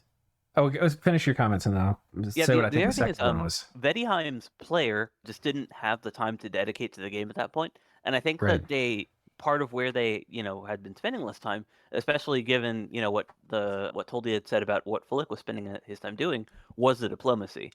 So Vaettiheim just due to player time constraints wasn't able to maintain the rapport with the other players that would have been necessary to do that 4v2 war. Yeah. Yeah, I mean, I think even after Vaettiheim fell, there was a chance that Xibalba, Erythia, and Tien Chi could bind together and maybe overthrow Pangaea Gath. I think with how Erythia played, probably not, but it's Yeah. possible. I actually I just straight up think that Gath outplayed everyone tactically. Yeah, yeah, With yeah, TNG being kind of like the only player that I would say like was consistently on par, and even then like Pangaea beat him like fair and square. So I would say yeah, yeah, like that just on the Xibalba Erythia side, like those two, I don't think that either of the two would have been able to beat Pan and Gath in a stand-up fight, which meant that like TNT would have had to do a whole lot of heavy lifting, which admittedly would have been easier if he had been only fighting Pangaea, for instance, rather than also fighting Erythia and Xibalba. But like yeah. even then, it would not have been an easy war by any stretch, and I don't like. I still think that the two would have won in that 2v3. I think you're right too, but I think that was like that was an important thing that maybe they could have challenged them or split up the alliance. I think the second major turning point was the general thinking around Nexus and Gift of Nature's bounty going up. And I think the idea that it was going to be Pan, it could have just been a Pan Erythia thing, and that could have worked. But they needed to have cast it sooner. And if they didn't have the resources to cast it sooner, then they needed to invite somebody else in that would be a They had the strategic ally resources. against Gath. Yeah. They had the resources. Pan had such a massive gem bank. I still don't know where all of Pan's gems went. Like They went into the globals, dude. That's where they all I went. guess. But like He's been like 2,000 or 3,000 gems on globals. okay, yeah, well that explains it. But Yeah. like Pan had 2,000 or 3,000 gems to spend. Like he could have Yeah. put Nexus up like 5 turns earlier, 10 turns earlier. I don't know. Yeah. He was And just maybe I'm exaggerating the numbers a bit, but he put a lot in. yeah. I think Pan was kind of timid because he didn't want to be the big threat. Right. But he could also do that by having another partner. I think it's tricky. Like some of this is us like Monday morning quarterbacking as casters. Like it would have All of been this is tough to really. offer to Xibalba Yeah. a share of Nexus, but like in hindsight, that's like the obvious move. But you can understand as a player, you'd be pretty tempted not to do that. Yeah, I think the other thing is that people didn't realize how strong Gath was because Yeah, he'd been sitting still just building up his power that whole time. But like right. the blood versus astral alliance was heavily blood favored just because of Gath. Yeah. Yeah. So that was the other big turning point, I think. And the final, and this I don't think is a turning point, but I think it was the last bastion for a stand, was when they had the chance to organize against Gath as the nap was ticking down against Pangaea for the final war. And they couldn't work out a deal to get Xibalba convinced that they should give him for free a share of Nexus and Gift of Nature's bounty and get Perpetual Storm taken down. Like they couldn't work the final deal.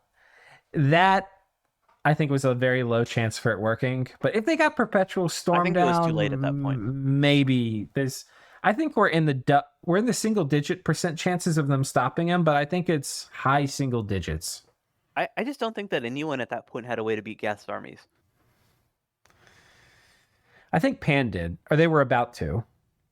I think Pan could beat one of Gath's armies pretty easily with that many sages. But like that was the point where Gath was just like grabbing the thrones that they wanted and essentially being uncontested. Like Pan was so drastically Yeah. out of position that they just Right. Yeah.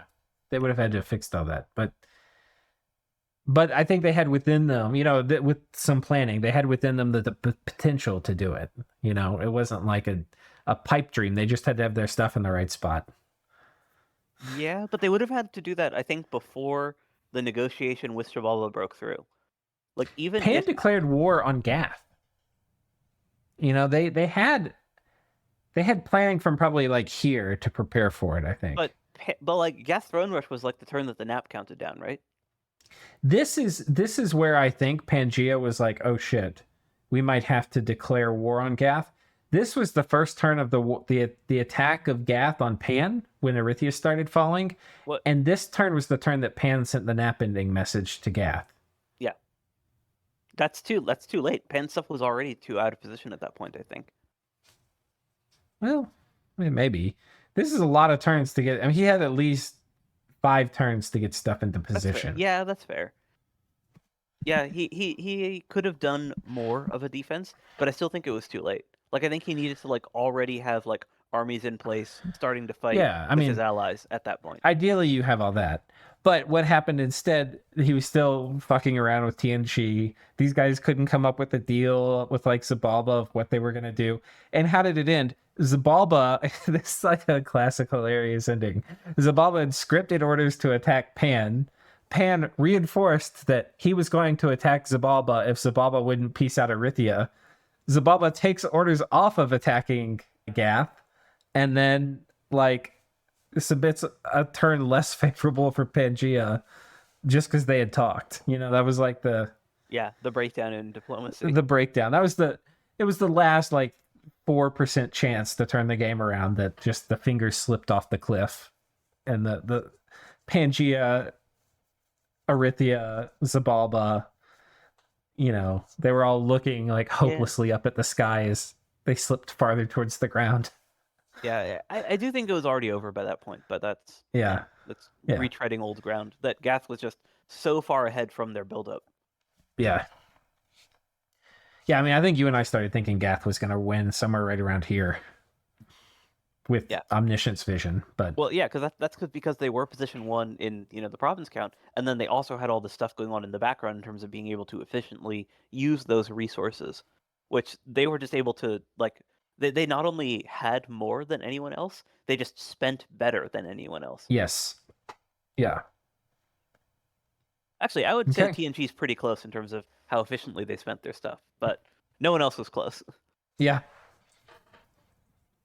Okay, I think that's it. I think I've done all the messages. I guess we do the outro. We can look at some of these battles. But I wonder if if we're gonna watch one battle, I want to see if there's a battle with a lot of Defiler of Dreams, because I feel like that's the one thing we didn't really get to see. Oh, there we go. 38 in that one. Well, the 38 commander versions actually. Okay, yeah, this will be the outro. And that's a decent mage ball out of Xibalba as well. Yeah. Unfortunately, those are beast bats, not ocelots. Yeah, you don't want beast bats here. Time stop going off. Unleash me. That's the Gath god, isn't it?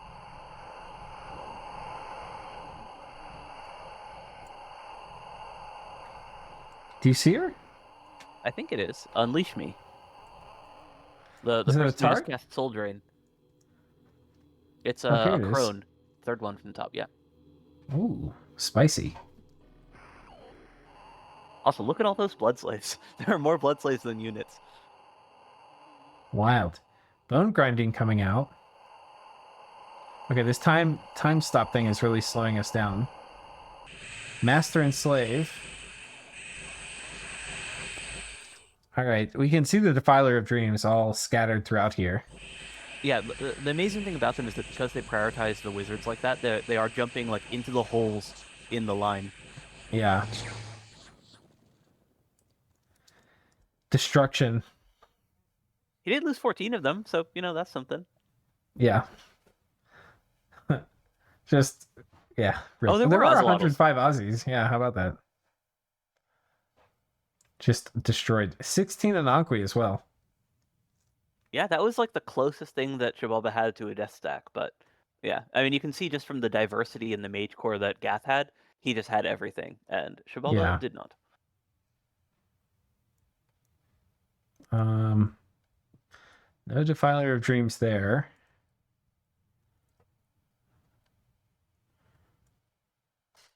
Final battle against Erythia. Looks like a decent fight. Look, this is probably one of the few battles that Erythia won. May as well, give Erythia some credit. Yeah. Trying to storm this fort. Oh yeah, this is where Erythia's mage ball hold up. I guess we don't have Wailing Winds, the counter to the mage ball. What's the death enchantment that's up? Oh. Oh wait, this Darkness. is underwater. This is underwater. You can't cast Wailing Winds underwater. Oh, that's right. Yeah. Oh, this isn't underwater. There's trees. Not. Oh, okay. I guess a weird color. What is the color? I don't know. That's a weird color, though. I was confuzzled. But yeah, you're right. Gifts from Heaven also don't work underwater. So yeah, this is definitely a battle where Wailing Winds would have been quite important. And given the Mage Ball that Erythia had, Wailing Winds plus Blood Rain could have been incredibly decisive, but it did not happen here. Nope. Ooh, 14 Defiler of Dreams. They all die. This is another interesting battle. 227 Dark Vines. Yeah. And I believe this is also Xibalba's God. A lot more magic. Oh no, this is Gath storming.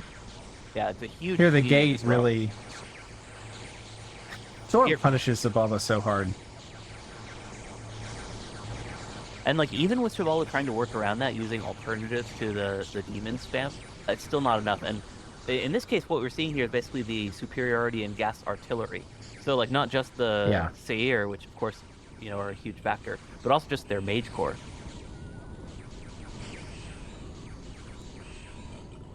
Dark Vines, which I had talked up all game, here literally doing jack shit. Well, they're tanks. Like they're very good at being tanks, and they have armor-piercing stuff, so they're good at beating up non-ethereal units. Right. But they're also fatigued out tanks. Yeah, because they're not lifeless, which is oftentimes a good thing. Yeah. Well, I think we know how that goes. We don't need to watch the rest of it, but another decisive victory for Gath. And that's it. Yeah, props to Gath and Xibalba for giving us those final battles that they didn't need this script. Yeah, and we didn't finish the D&D characterization in part due to your protest side, but if you want to put in the comments if any of the nations we didn't give the, lawful, chaotic versus good to evil rating, please feel free to. I feel like I want to give Maven a good rating of some sort, like, lawful good or neutral good, but also he was spamming demons and horror, so that kind of feels wrong. Yeah, I think he gets neutral. But like he's just such a nice guy. I think he's lawful neutral. He's not evil. But yeah. I think there's a place lawful for neutral sure, with like Faustian deals with the devil and with horrors, some packs, some dark packs. Yeah, lawful for sure, because I don't think he broke a nap this game. Yeah. Even at the very, very end. Yeah, he technically didn't. He waited for Xibalba to violate, to end the nap with him before he attacked the Xibalban stuff. The only thing that was like sort of a nap break was he like misclicked and moved like 100 horrors onto somebody's throne in stealth. Well, that's something that I would consider a nap break, but it was not an attack. So, right, nap purists get in the comments. Right, yeah, people will fight about that, but okay, as we close up here, Sai, I'd like to extend a huge thank you to you. I know I asked you at the start of this series if you had the time to put into this and that it was like well over 100 hours, but it's one thing to say, it's another thing to do. So I really appreciate you spending all this time casting it with me. Yeah, absolutely. Thanks for inviting me. It was a whole lot of fun, and it was really fun chatting with you and going over this super high-level Dominions play. Yeah. So, again, thank you so much, Sai, and to Maven, to Hezekiah, and to Bernard Kosk, or I'm saying that probably incorrectly still, but congratulations on the win, and to everybody who was in this game, and all the subs especially, Darkside Cookies, Toldy, there are many more. Thank you all so much for subbing in and making this a really fun and informative game for, I think, the whole community. So, thanks. No Diplo tournament next time. No Diplo tournament next time. Yeah, we'll see. People start communicating. Yeah, you do no Diplo tournaments, and people start communicating with like scouts they're sending to ping provinces with funky names. Nap 3 ? All right. We'll see you guys. Thanks.